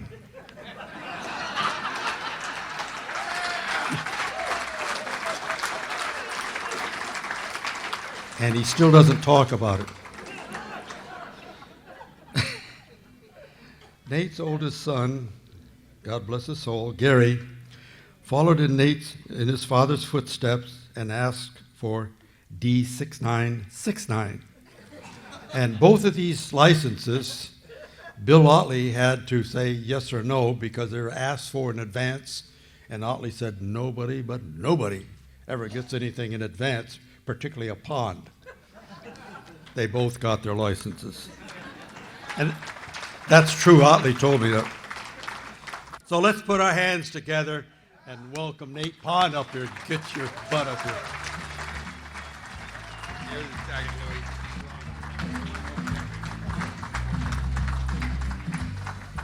Boy, you got a lot of bullshit. Did you hear that? I hope you didn't. He said you're filled full of nonsense. And I cleaned that up a bunch.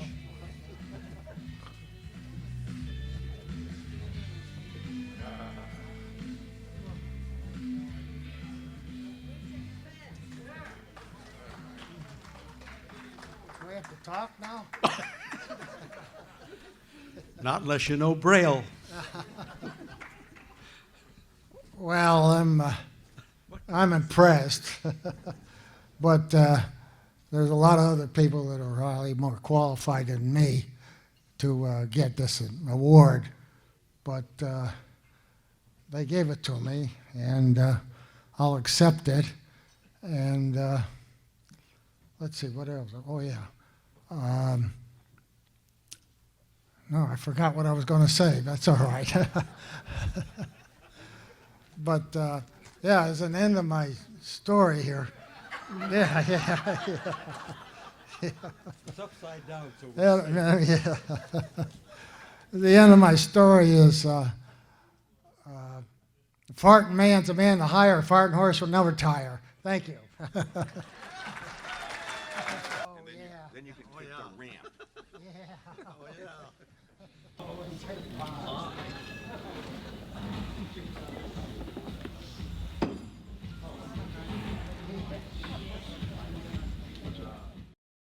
This portion of the program is brought to you by ParaGear, serving skydivers and the world since 1960.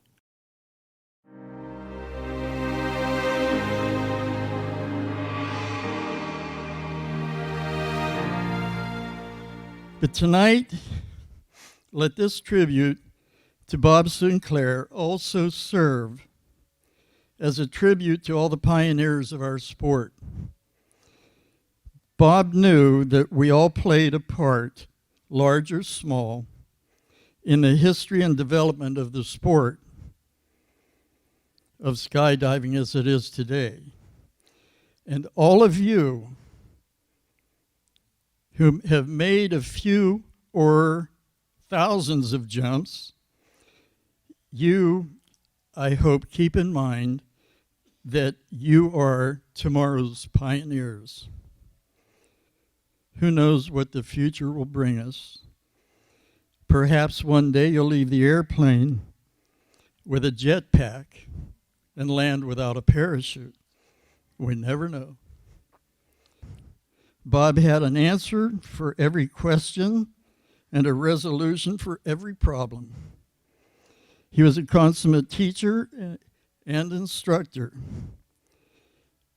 One thing I'm not really sure of, though, was how he felt about women jumping. But I do recall he thoroughly enjoyed adjusting their harnesses.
As with many endeavors, it takes a number of selfless and motivated individuals to pull off a weekend such as this one.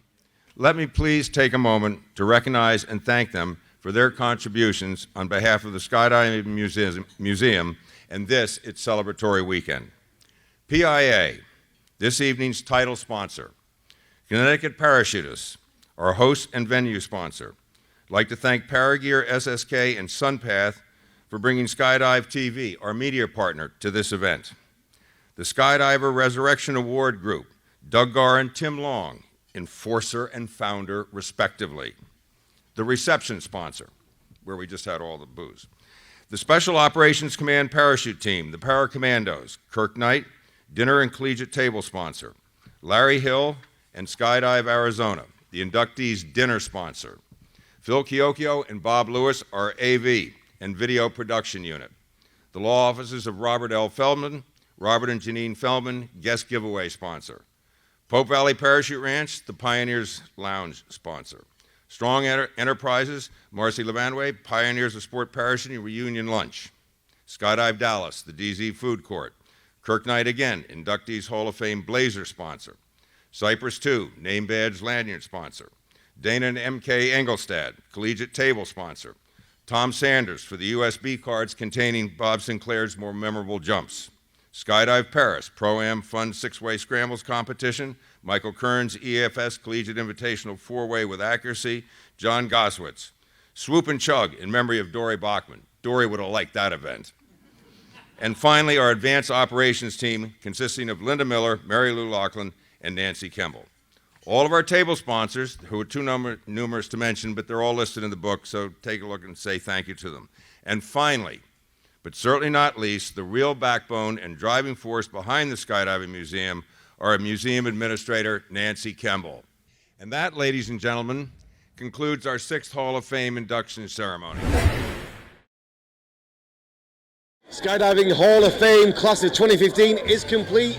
We have 7 new people on the wall. Let's have a walk round and try and catch up with a few of them and get their first impressions. You're watching Skydive TV. I'm here front of stage with Brenda. You must feel great. I feel wonderful, thank you.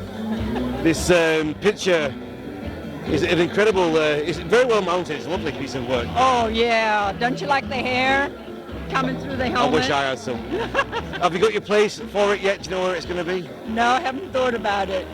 Yeah. Look at the shoes. Look at I feel ashamed. I feel ashamed. Yeah. They're rolling. Yeah. Yuri, congratulations, my friend. Thank you. Thank you. Yeah. Your speech was very popular. Yeah? Yes. Yeah. Thank you so much, everybody. I appreciate it. Just a quick word, Helmut, before they start again. You must be very proud. Yes, I'm very proud, Regan. It's a great honor here, and it was a great appearance for me to see, and the reaction of the people here, very, very good, very, very good. The class of 2015 Skydiving Museum and Hall of Fame is a wrap. The inductees have been inducted and the party starts now. From all of us here at Skydive TV, it's a very good night. My name is Regan Tetlow, and we'll see you next time for the Nationals in Eloy.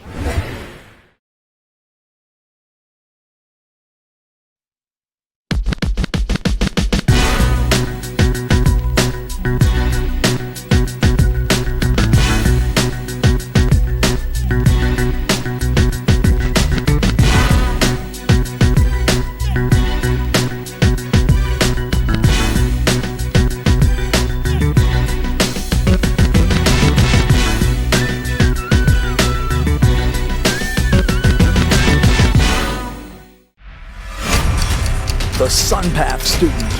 SunPath quality. Skyhook equipped. Less than $2,400. See your SunPath dealer for more information or go to sunpath.com.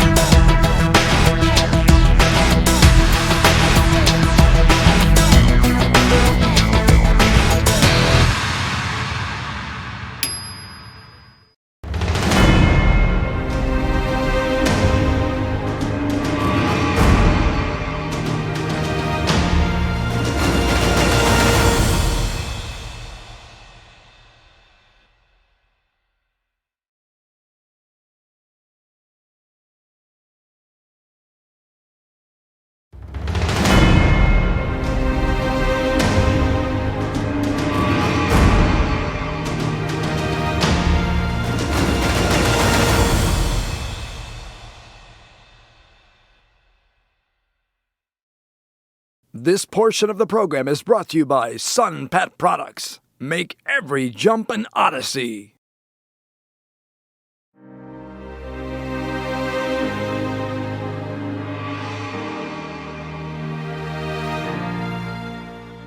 Here in America and in Europe, if skydiving is your passion, it's relatively easy to become immersed in our great sport.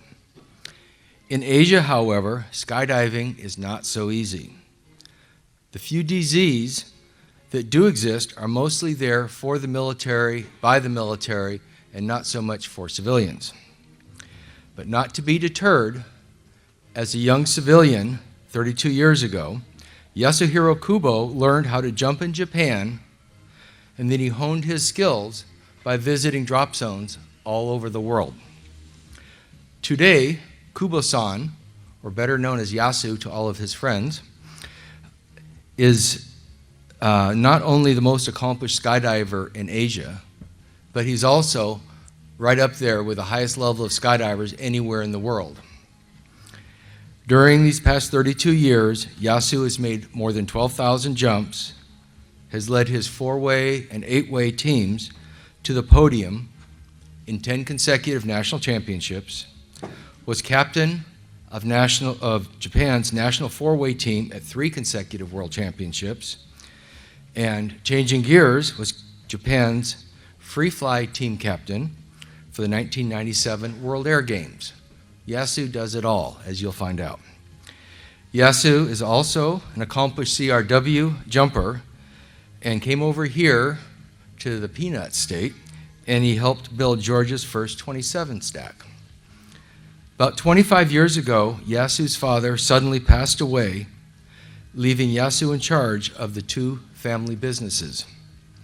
With these responsibilities, Yasu was required to stay home a little bit, not travel quite so much, and be more responsible, and he stepped up to the family plate. He opened a DZ and became an accomplished instructor, tandem master, free fall videographer. He also shared his knowledge of skydiving with all the local skydivers. And for those of you that are old enough to remember, not so many years ago, Japan had a ceiling, maximum exit altitude 3,000 feet. It made it very difficult. Well, finally, that has changed, but still they had little opportunities. There's very few drop zones in Japan, and Yasu ran one of them and helped share his skills and knowledge with his fellow skydivers. And soon thereafter, there was an 8-woman Japanese skydiving team that was doing 8-way sequential and doing a very good job, and they stayed together for a few years. It was really impressive, and a lot of what Yasu brought back home and shared had to do with this team doing so well.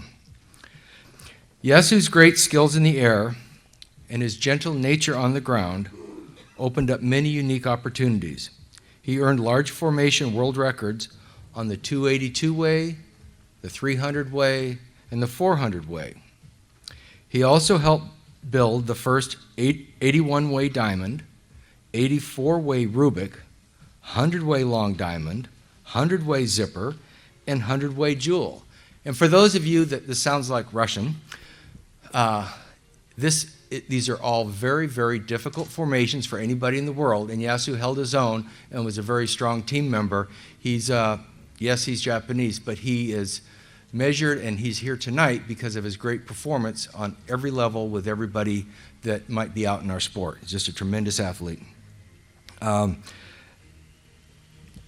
if he didn't have enough responsibilities at home, Yasu parlayed his skills into a very successful career as a stunt producer, performer, and cinematographer.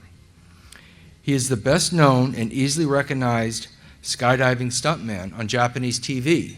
He's all over their TV. In fact, in the house tonight, we have a real TV star with Yasu.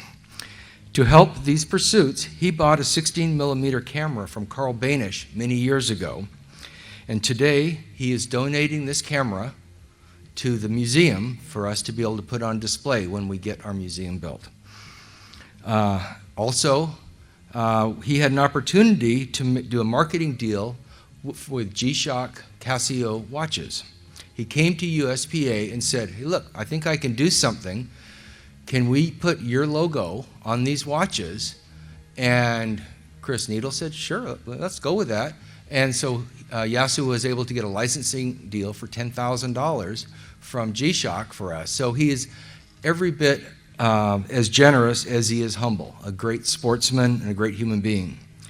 In an extension of his more traditional skydiving, Yasu is a very experienced wingsuit flyer and base jumper, often combining these two disciplines as he travels the globe, experiencing dynamic launch points with some other people that are in the museum, or in the Hall of Fame. Yasu Kubo-san has maintained a perfect safety record and only jumps when he does these base jumps in locations that are legally approved, and he pushes for safety at every possible moment. He doesn't take undue risks, but he does have a whole lot of fun. Yasu is a national and international ambassador for our sport. He helped showcase skydiving in a very positive light in the public eye. He's an inspiration with students and low-time skydivers, a role model for experienced skydivers, and a solid team member whenever you're jumping with him. My teammate, my inspiration, and my friend, Yasuhiro Kubo. I'll take his jacket. Walk from him.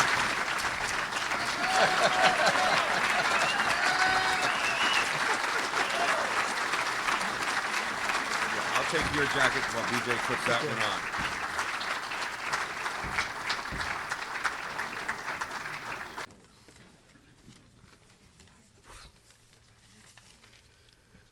So good evening. First, I'd like to express great appreciation for being awarded to such an honor. I also like to express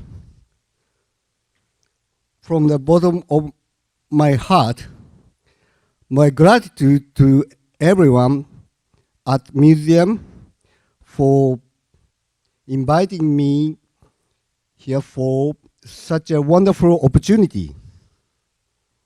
Maybe I need glasses. Sorry.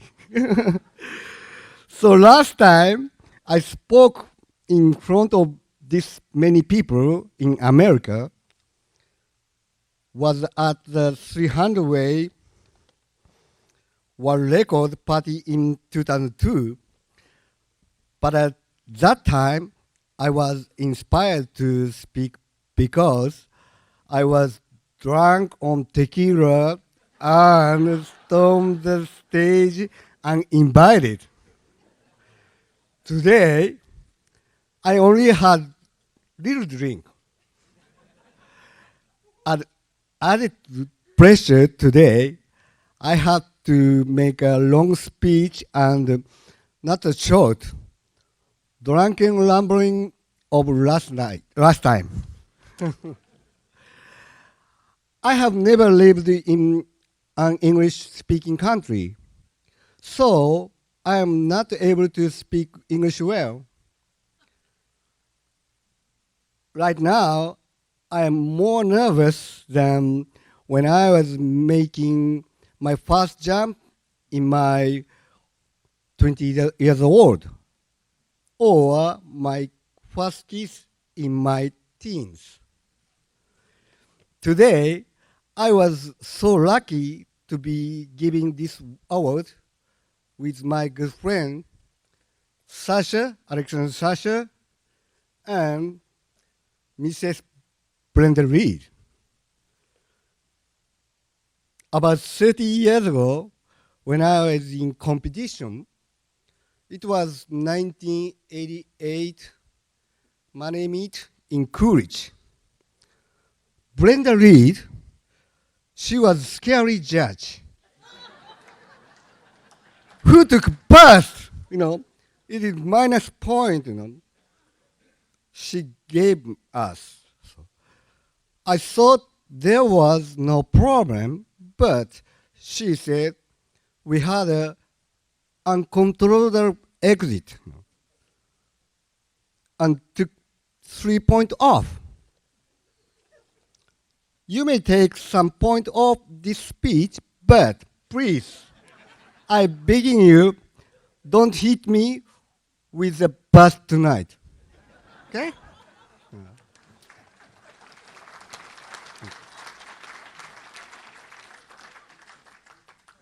This year, I became 53 years old. Throughout my skydiving career, I have always been challenging myself in new areas of our sport. I am a jumper, but as I am also a skydiving producer and a cameraman, I have done many TV programs and TV commercials. Recently, I mainly base jump and fly wingsuits. I usually think about getting the right balance between my job and jumping, which means I am able to traveling overseas 7 or 8 times in a year. The other day, I went to Russia 10 days ago, to undertake new challenge, shaving in wingsuits in zero gravity. It is for the shaving company's web commercial. So please take a look at it on YouTube when it starts in end of October. I'm getting old and it is disappointing. But on the other hand, I received the great news of being inducted into the Skydiving Hall of Fame. This led me to think that I'm getting close to becoming a senior or senpai in Japanese. So basically, getting older has its good point and bad. To receive such an honor, I owe many thanks to BJ Ross, Craig Gerard, also, all my friends, my company employees, family, and many good people around me.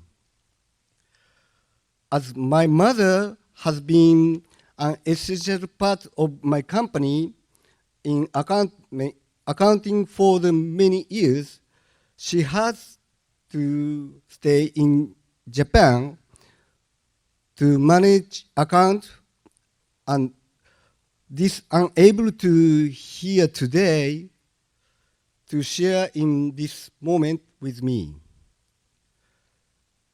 It is because of her that I could always do what I wanted to do.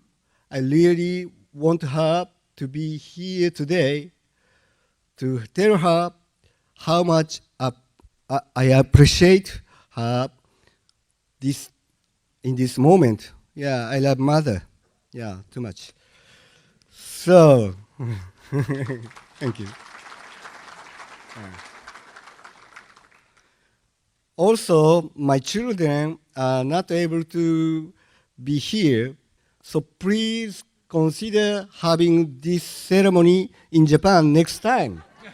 Please, courtesy, okay?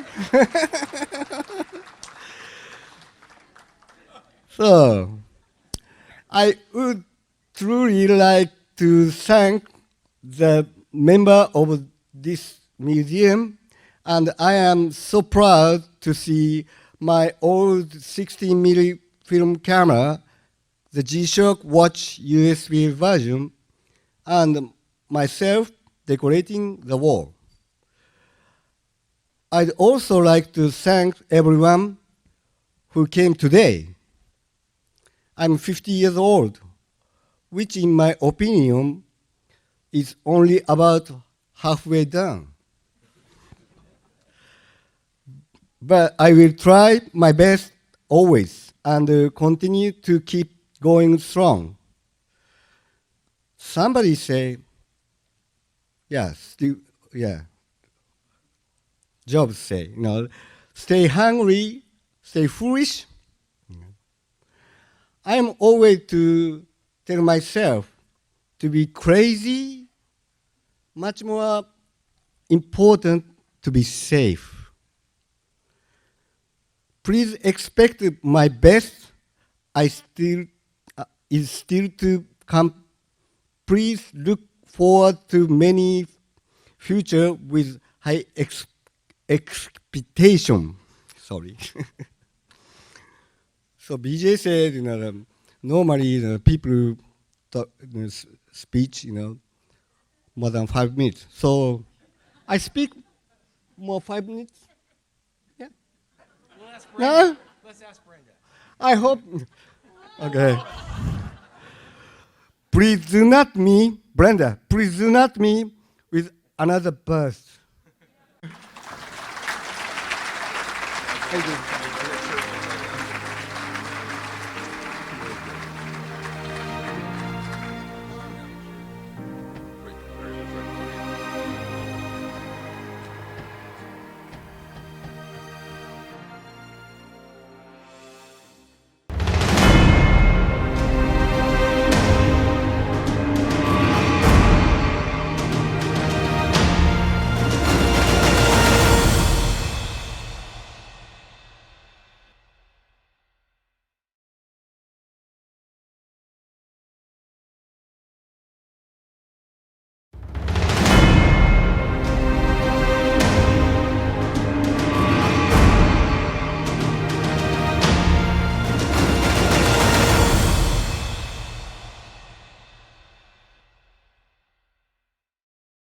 This portion of the program is sponsored by Cypress, the #1 in AAD technology.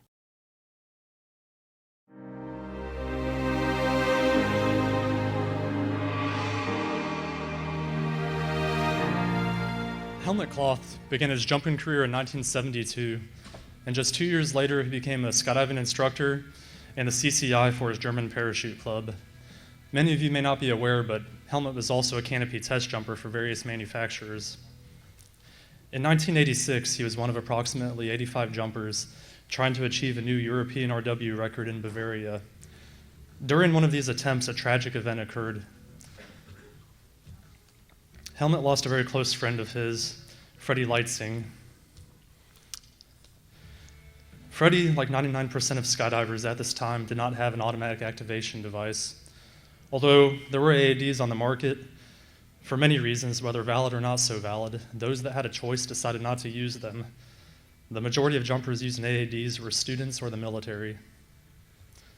The loss of Helmut's close friend led him to begin thinking of how it could have been prevented. Freddie experienced a problem deploying his main parachute, and for reasons that can only be speculated, did not deploy his reserve. This was the motivating factor that led Helmut to try and attempt to create some sort of AAD that would be accepted by experienced skydivers. Of course, along the way, he faced many difficulties that almost put an end to this project. He was told numerous times that the level of reliability he aimed to achieve was just not possible. But Helmut was not willing to accept anything less than what was stated with his original set of criteria.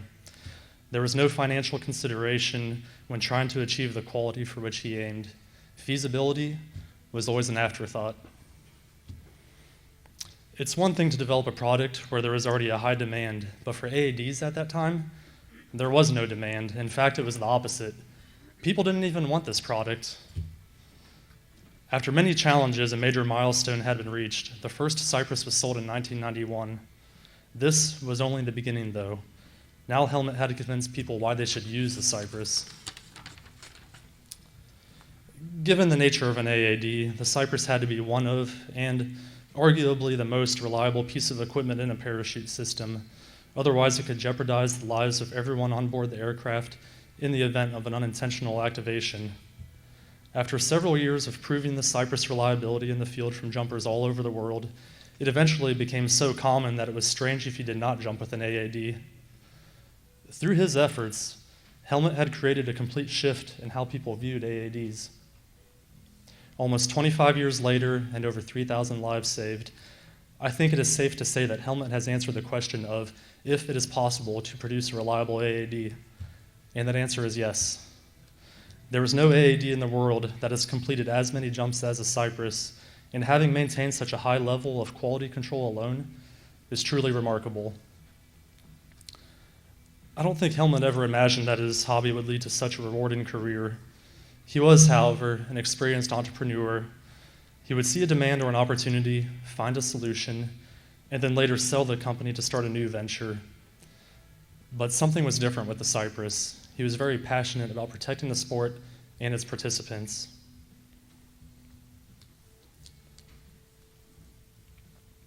To take on the task that he did was a huge risk and considered foolish by many in the starting phase, but Helmut didn't let that get in the way. The thing I admire most about Helmut is his determination, the way he reacts to a difficult situation. He has the ability to approach a challenge from unique angles until a solution is found. And not just any solution, but one that meets his high standard of expectations. Helmut approached my father in the early 90s to make SSK the Cyprus Support Center for the Western Hemisphere. They had a great working relationship that lasted more than 20 years. I remember seeing the progression at SSK on the weekends as a young kid, as my father became more involved with the Cyprus, and I always found it very fascinating. It brings me so much joy to be able to work with Helmut and others at AirTech. To this day, Helmut is still actively jumping and is even part of the current Skydivers over 60 European RW record. Skydiving has truly benefited from the ingenuity and dedication provided by this man. He has more than earned his place to be inducted into the Skydiving Hall of Fame. Traveling all the way from Bad Württemberg, Germany, ladies and gentlemen, please join me in welcoming Helmut Kloth.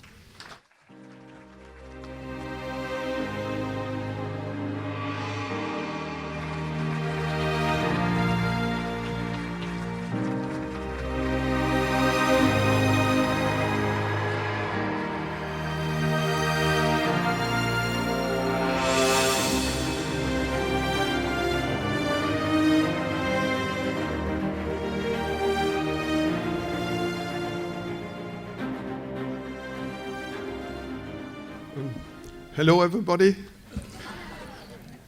I'm not a native English speaker, so I excuse my wording.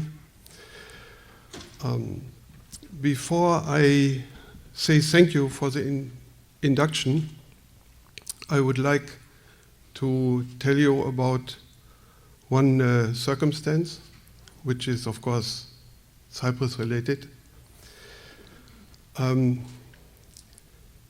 Since the beginning of the project, I had the idea to try to make an AED that should never fail to do its job.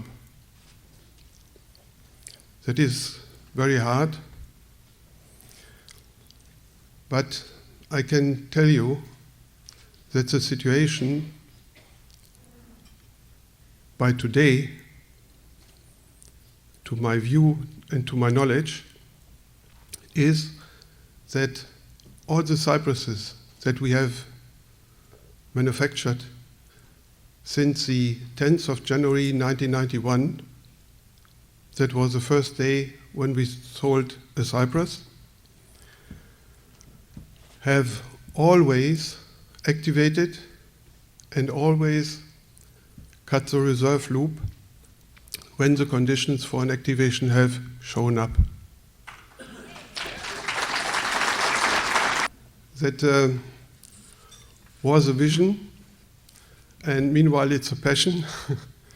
We try to keep this for the future.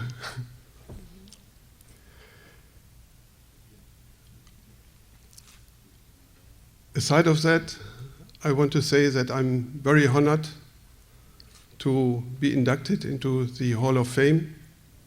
It's a great pleasure for me, and yeah, thank you.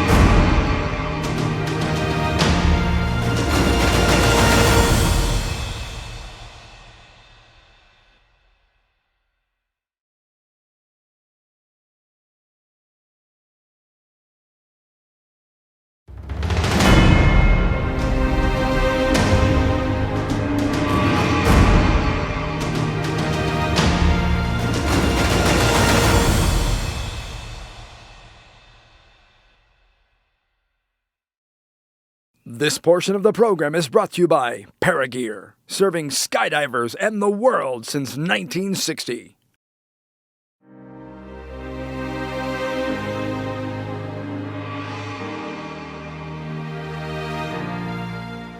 I'd like to say good evening and tell you that it's a tremendous honor for me to be here in front of all you long-time and creative jumpers to make this presentation induction for Paul Poppenhager.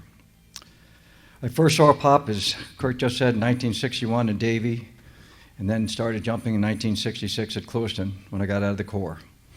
Last year at Palatka, Pop and 8 other jumpers made a 9-way celebrating Pop's 80th birthday and reunion of the South Florida Parachute Incorporated jumpers. His love and enjoyment of our sport is evidenced by his continued jumping after all of these years. On many of the items of importance on Pop's career, probably most important would be his lifelong objective to teach people how to jump, instill confidence in themselves and their abilities, and expand sport parachuting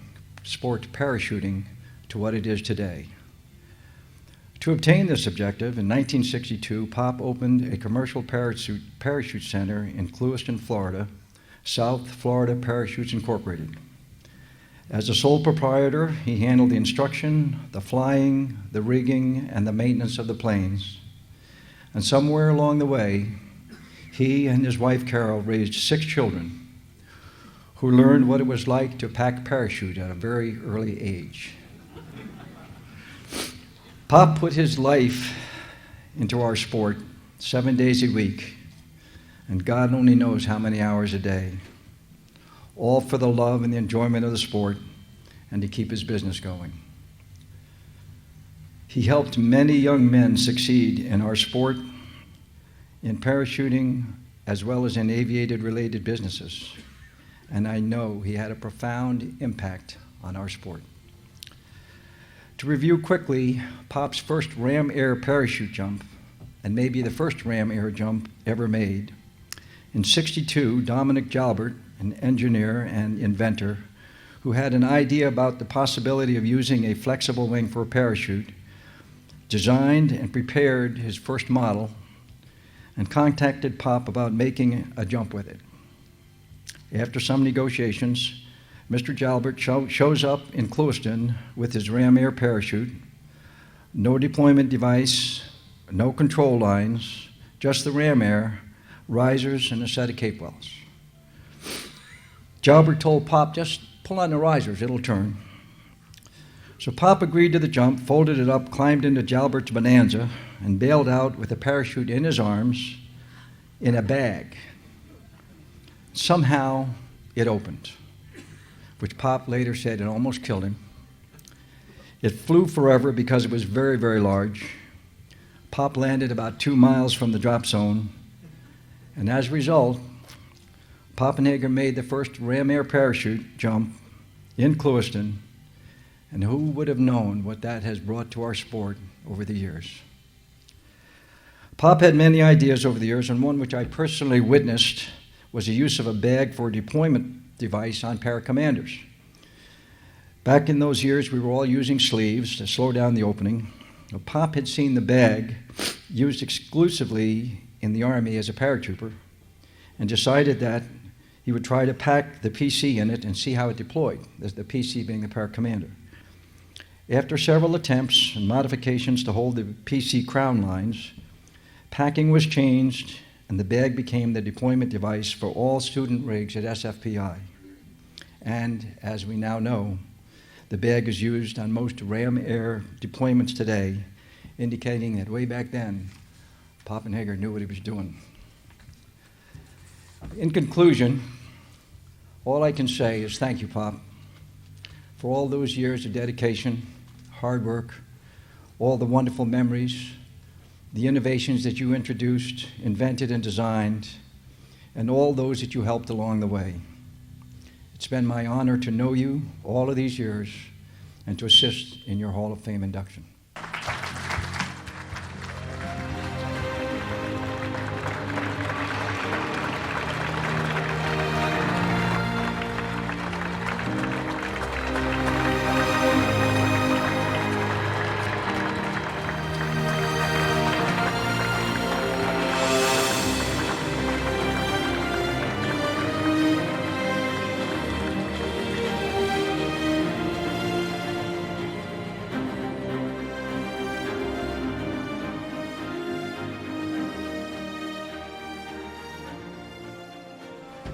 The guys are making me cry. Damn it. I don't know why I'm up here. You just heard the guy that should have been here, is here. It's Carl Smith. And if without him, I wouldn't even be here. I'd forget about it. I'd have been out of the business a long time ago. Thanks, Carl. But yeah, I don't know what the hell I'm doing here. I really don't. I'm totally. I can't even talk. Really, this is quite an honor. All you guys, you know, I know just about everybody here one time or another, and we all have the same things in common. We all like to jump out of airplanes, fly them, whatever. I think some of you were our students and some of you weren't, but I think some of you might have learned some of our tricks and used them on your drop zones. I didn't file suit or anything. You know, but, I'm very pleased with Smitty and my big boy Marine here, because they're one of my customers for a long time. I don't really know what to say. I don't think I should be here. However, somebody said I was, and I just can't say anything more. These guys already did it. You know, I didn't have to do anything. It was normal. Thanks.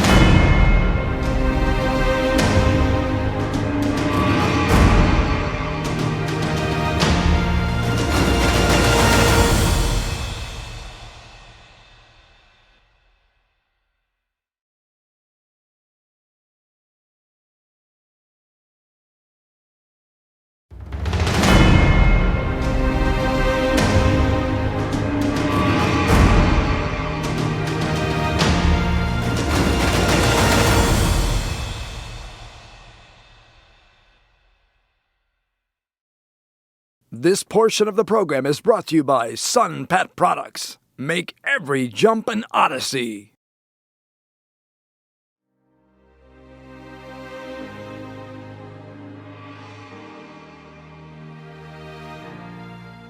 Our next inductee is a very special person to me.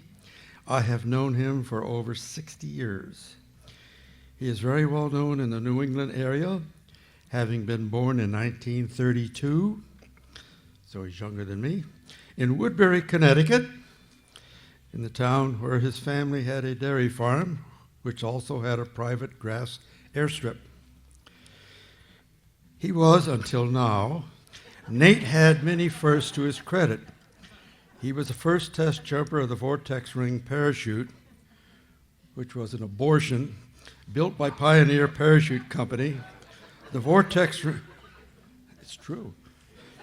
The Vortex Ring shoe was very unusual, and it was made up of 4 vanes to imitate propeller blades like a helicopter. These 3 vanes rotated on a so-called frictionless fitting so that the jumper wouldn't also rotate with the vanes, which would be terrible. Well, in any case, it had to open to land safely. It's packed in a very small container, but the vanes all had to rotate, fold in the paper again, to make it work properly. Nate did his test jumping over the New England Sound to allow enough area to land safely in the water if one or more of the vanes did not properly perform. Paragraph. Nate was, boy, I love this. Nate in 1958 was a member of the second full U.S. team jumping in the world meet in Bratislava, Czechoslovakia. And Nate was the second highest scorer for the team. That was the year I was voted in as team captain because they were finished with Jacques Estelle. Not my choice. I didn't want to be captain. Another face Wow. When Estelle gets this, my name is Mud. Another. I really don't think I meant to say that. Another phrase. Bear with me, Nate. We'll get through this yet. Another first for Nate. He was a part of the 5-person group that set the first set up the D license and the instructor license requirements for the U.S. That was when I was awarded by default D1, and that's another story. Jacques Estelle was awarded D2. Don't applaud, throw money. Was awarded D2. Nate could have had D3, but Nate, for reasons best known only to Nate, asked for D69.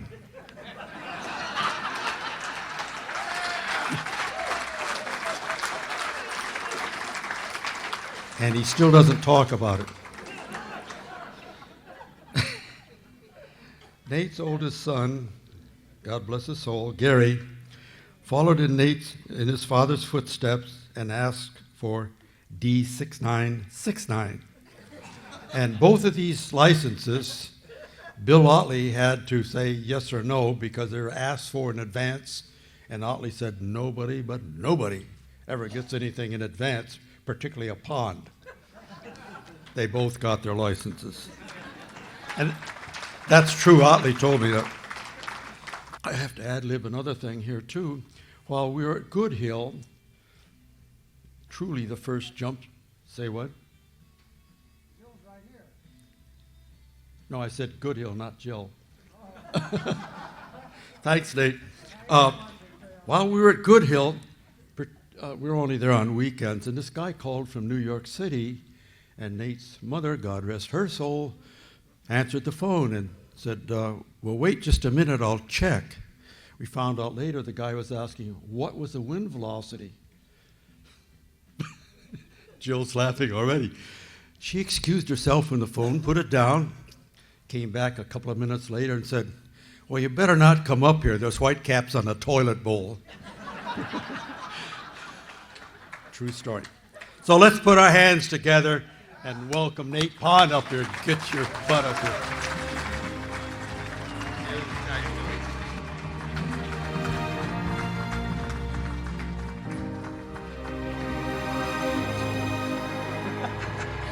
Did you hear that? I hope you didn't. He said you're filled full of nonsense. And I cleaned that up a bunch.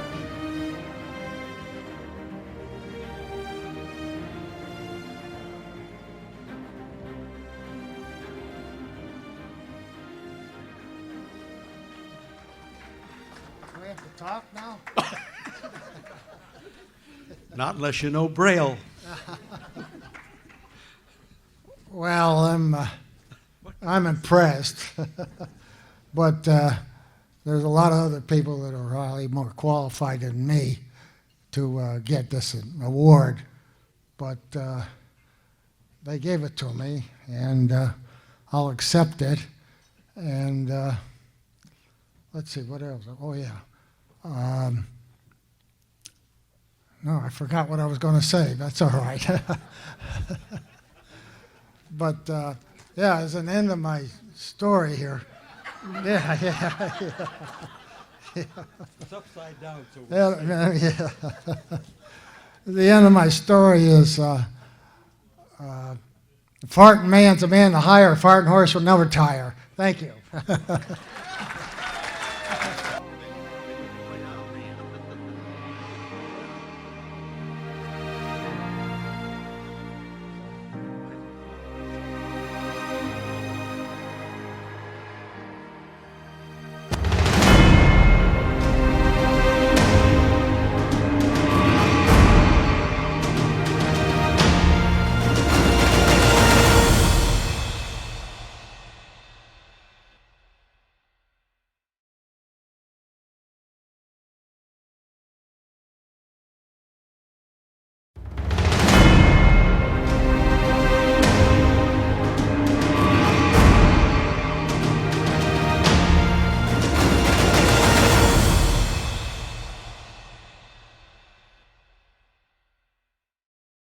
This portion of the program is sponsored by Cypress, the #1 in AAD technology.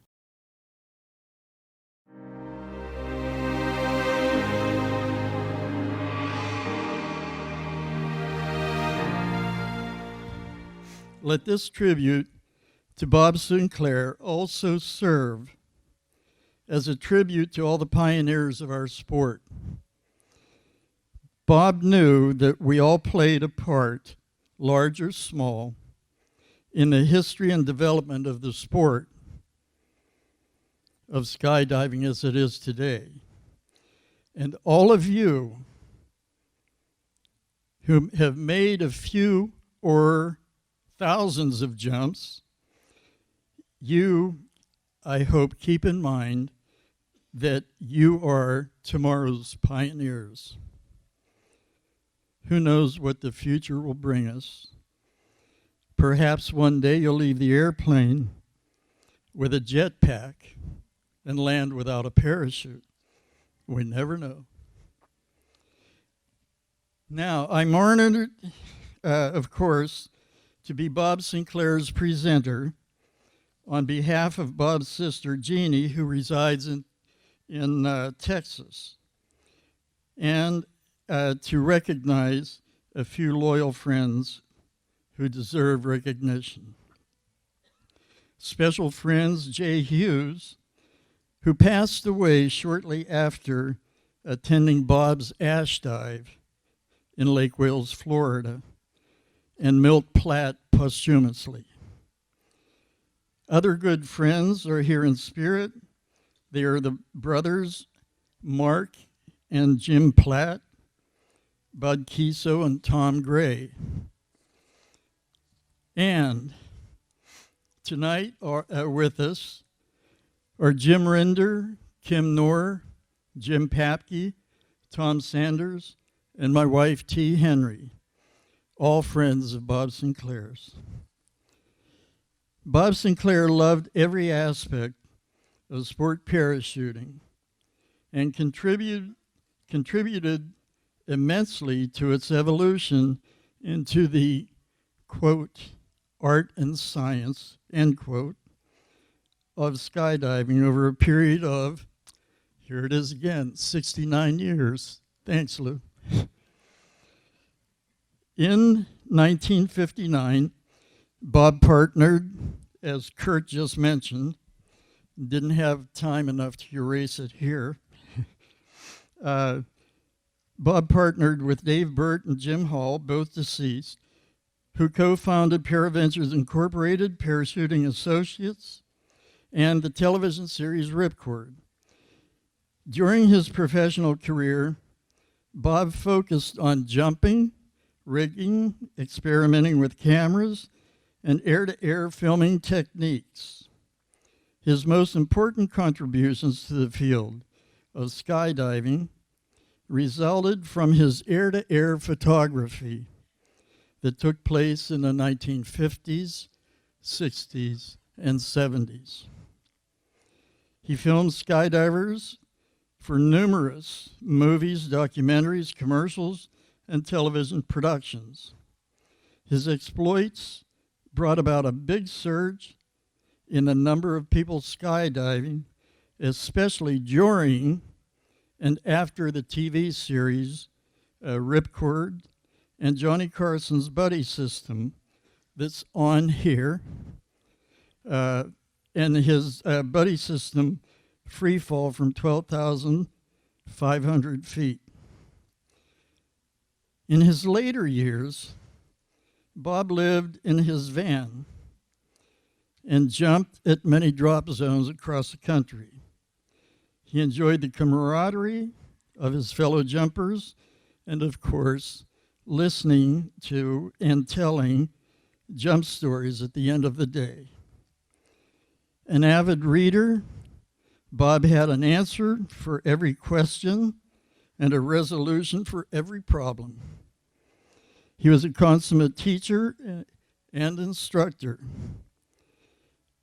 One thing I'm not really sure of, though, was how he felt about women jumping. but I do recall he thoroughly enjoyed adjusting their harnesses. In conclusion, in 1963, I started writing the lyrics of a song about Bob Sinclair. I don't write songs, and I had no clue how or why it happened. But now I know why. After Bob's passing, I updated the lyrics, and Joe Monroe wrote the music and sings this song for us tonight. Our tribute to Bob Sinclair, Skydiver in the Air.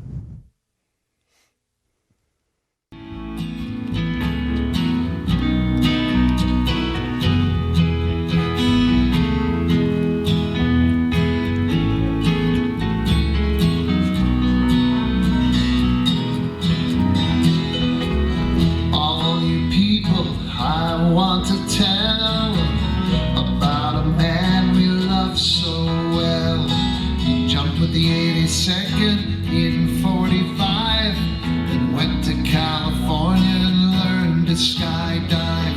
He went to and from Alaska to here and loved jumping women and drinking cheer.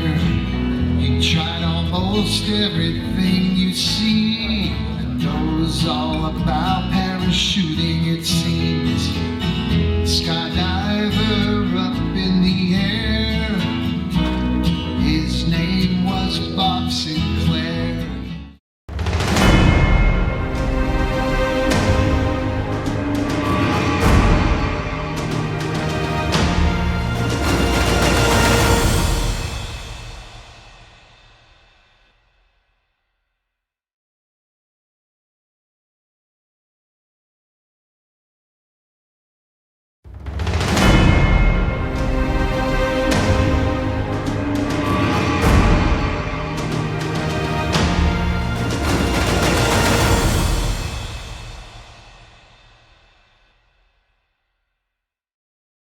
This portion of the program is brought to you by ParaGear, serving skydivers and the world since 1960.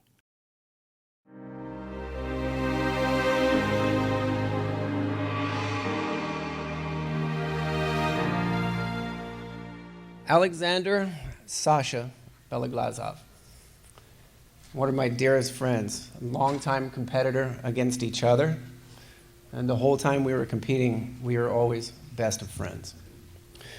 He's a legend in Russia, and he's a legend in the sport of skydiving, especially eight-way. Alexander's illustrious skydiving career has spanned more than 42 years and included more than 17,000 jumps. He has been honored as the Master of Sport, Russia's highest honor for a sportsman. In the early 80s, Alexander was one of the founding members of the Soviet Union's formation skydiving team. Since that time, he has been one of the primary coaches, team captains, and organizer of large formation record events.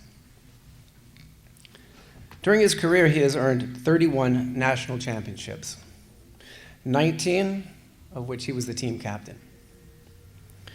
As a member of the Soviet Union and Russian national team, Alexander stood on the podium at all of the World Championships and World Cups between 1985 and 2001.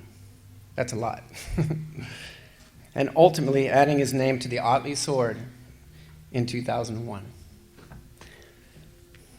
During Alexander's time competing with the Soviet Union and the Russian team, there were many challenges to face after the breakup of the Soviet Union. After the breakup, it was very difficult to find support financially and logistically for the new Russian national team, who previously were supported by the government. His love for the sport helped the Russian formation skydiving teams continue to be a force in the sport and eventually become world champions in 2001 and 2003. And almost every member of the current Russian team to this day was coached directly by Alexander. In addition to his exceptional athletic and leadership achievements, Alexander Beloglazov is truly one of the finest examples of a true sportsman, competitor, and friend. It gives me great pleasure to welcome Alexander to the 2015 Skydiving Hall of Fame. I'll take this down. Hey, Kurt. He's gonna give us. Okay.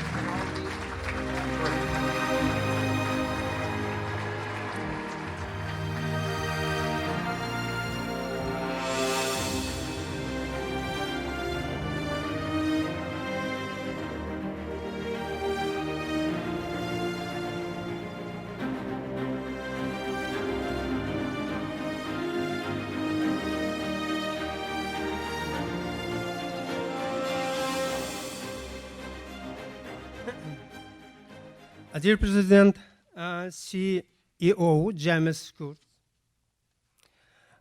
dear Administration on Museum Nancy Campbell, dear BJ Ward, my big friend and big teacher, dear veterans, dear sponsors, dear honorees, dear friends. I'm sorry for me, not easy English. I change language Russians. My big friend Craig translate me and help me. Разрешите поздравить всех этих с этим значимым событием. Мне очень приятно, что моя 42-летняя деятельность парашютная не прошла без внимания. Я думаю, что ничего особенного я не сделал, я просто каждый день старался делать хорошо свою работу. Наверное, так же, как и все другие. Что касается результатов моей деятельности, судить не мне.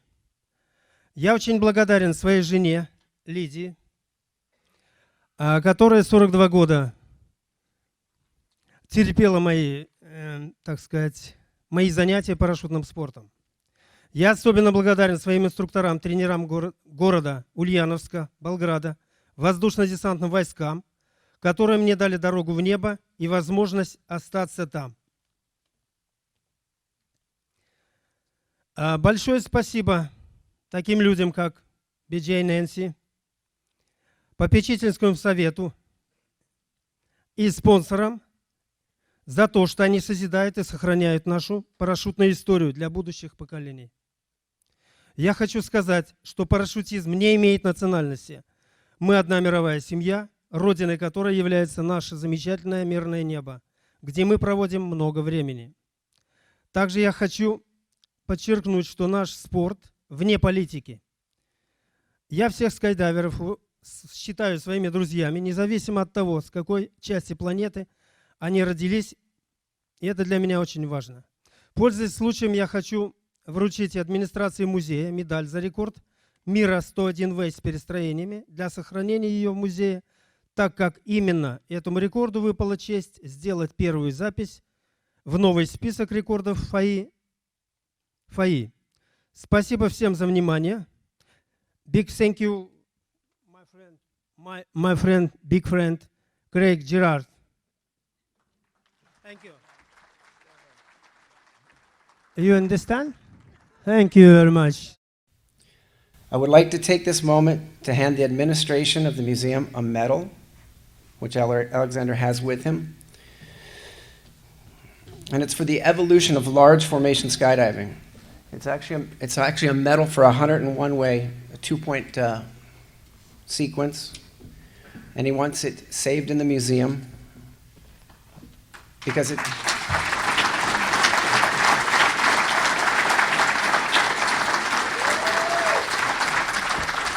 Because it was the first time that the medals were given for this record when it was opened up for international.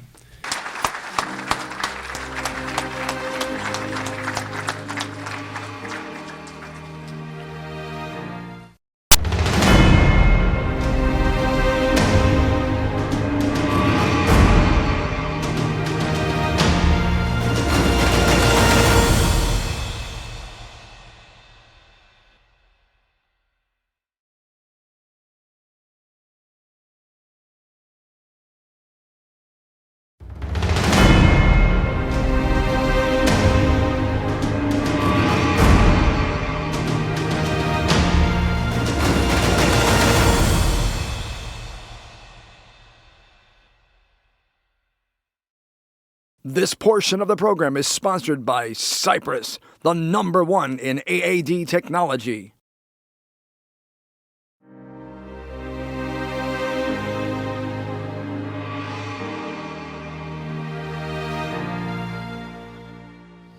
I've worked with many of the leaders of our skydiving community since 1975 when I first joined the USPA board, and few of them have shown the kind of integrity, dedication, and skill as my good friend Brenda Reed.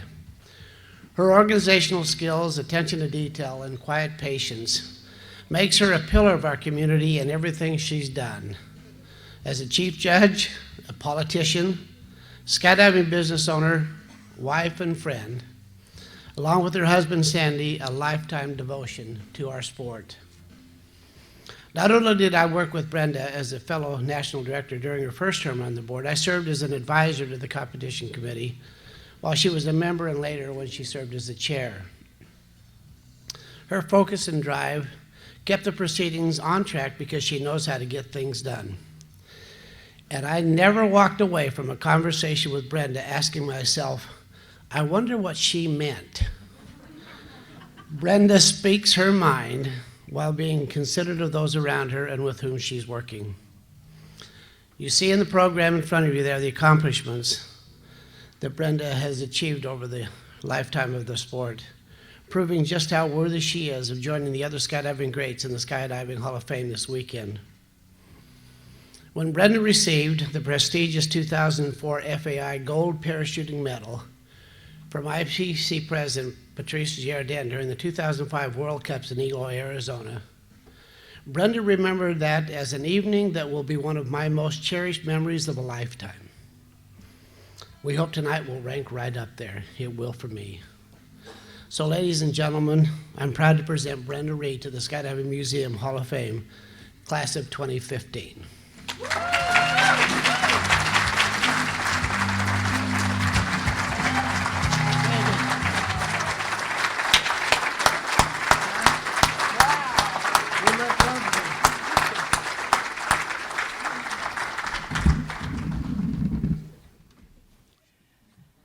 Wow.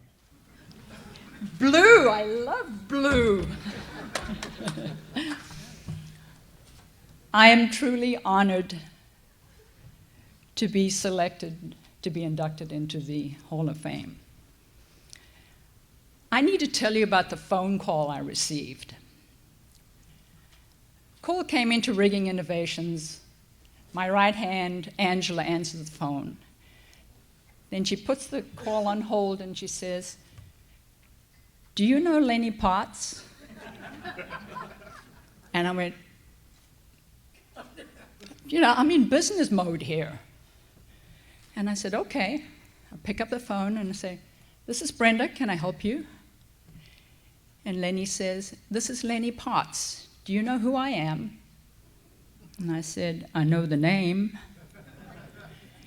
And he says, I'm here. It is my honor to inform you that you've been inducted into the Skydiving Hall of Fame. Quiet. I said, my brain is spinning. The hard disk here is spinning. And I said, what? Why? And then there was this pause. And he says, well, you'll be getting information in the next couple of months about what happens here. Okay, thank you. And that was my phone call. I was numb the rest of the day. I didn't function at all at work. So to my skydiving family, all of you and those worldwide, I am truly honored to be selected. And in a special place in my heart, to competitors and judges that I have worked with over the years. Skydiving has been my life, and I've been on a roller coaster ride like nothing can compare in the world. And I'd like to say to all of my friends, thank you. To the Board of Trustees for this great honor, thank you. Now skydivers know why birds sing. Thank you.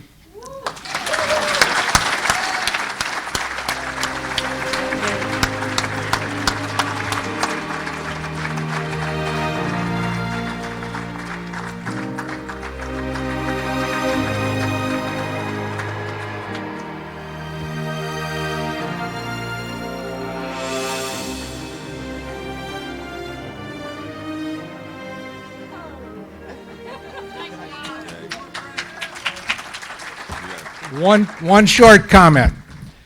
In her judging career, our anniversary is on December 30th. For 11 years, we never celebrated our anniversary because she was always at the collegiates or some other competition, and usually spending the night in bed with some other female judge out there. But finally, when she retired, we finally got to celebrate our anniversary and everything. We've been married for 34 years, so.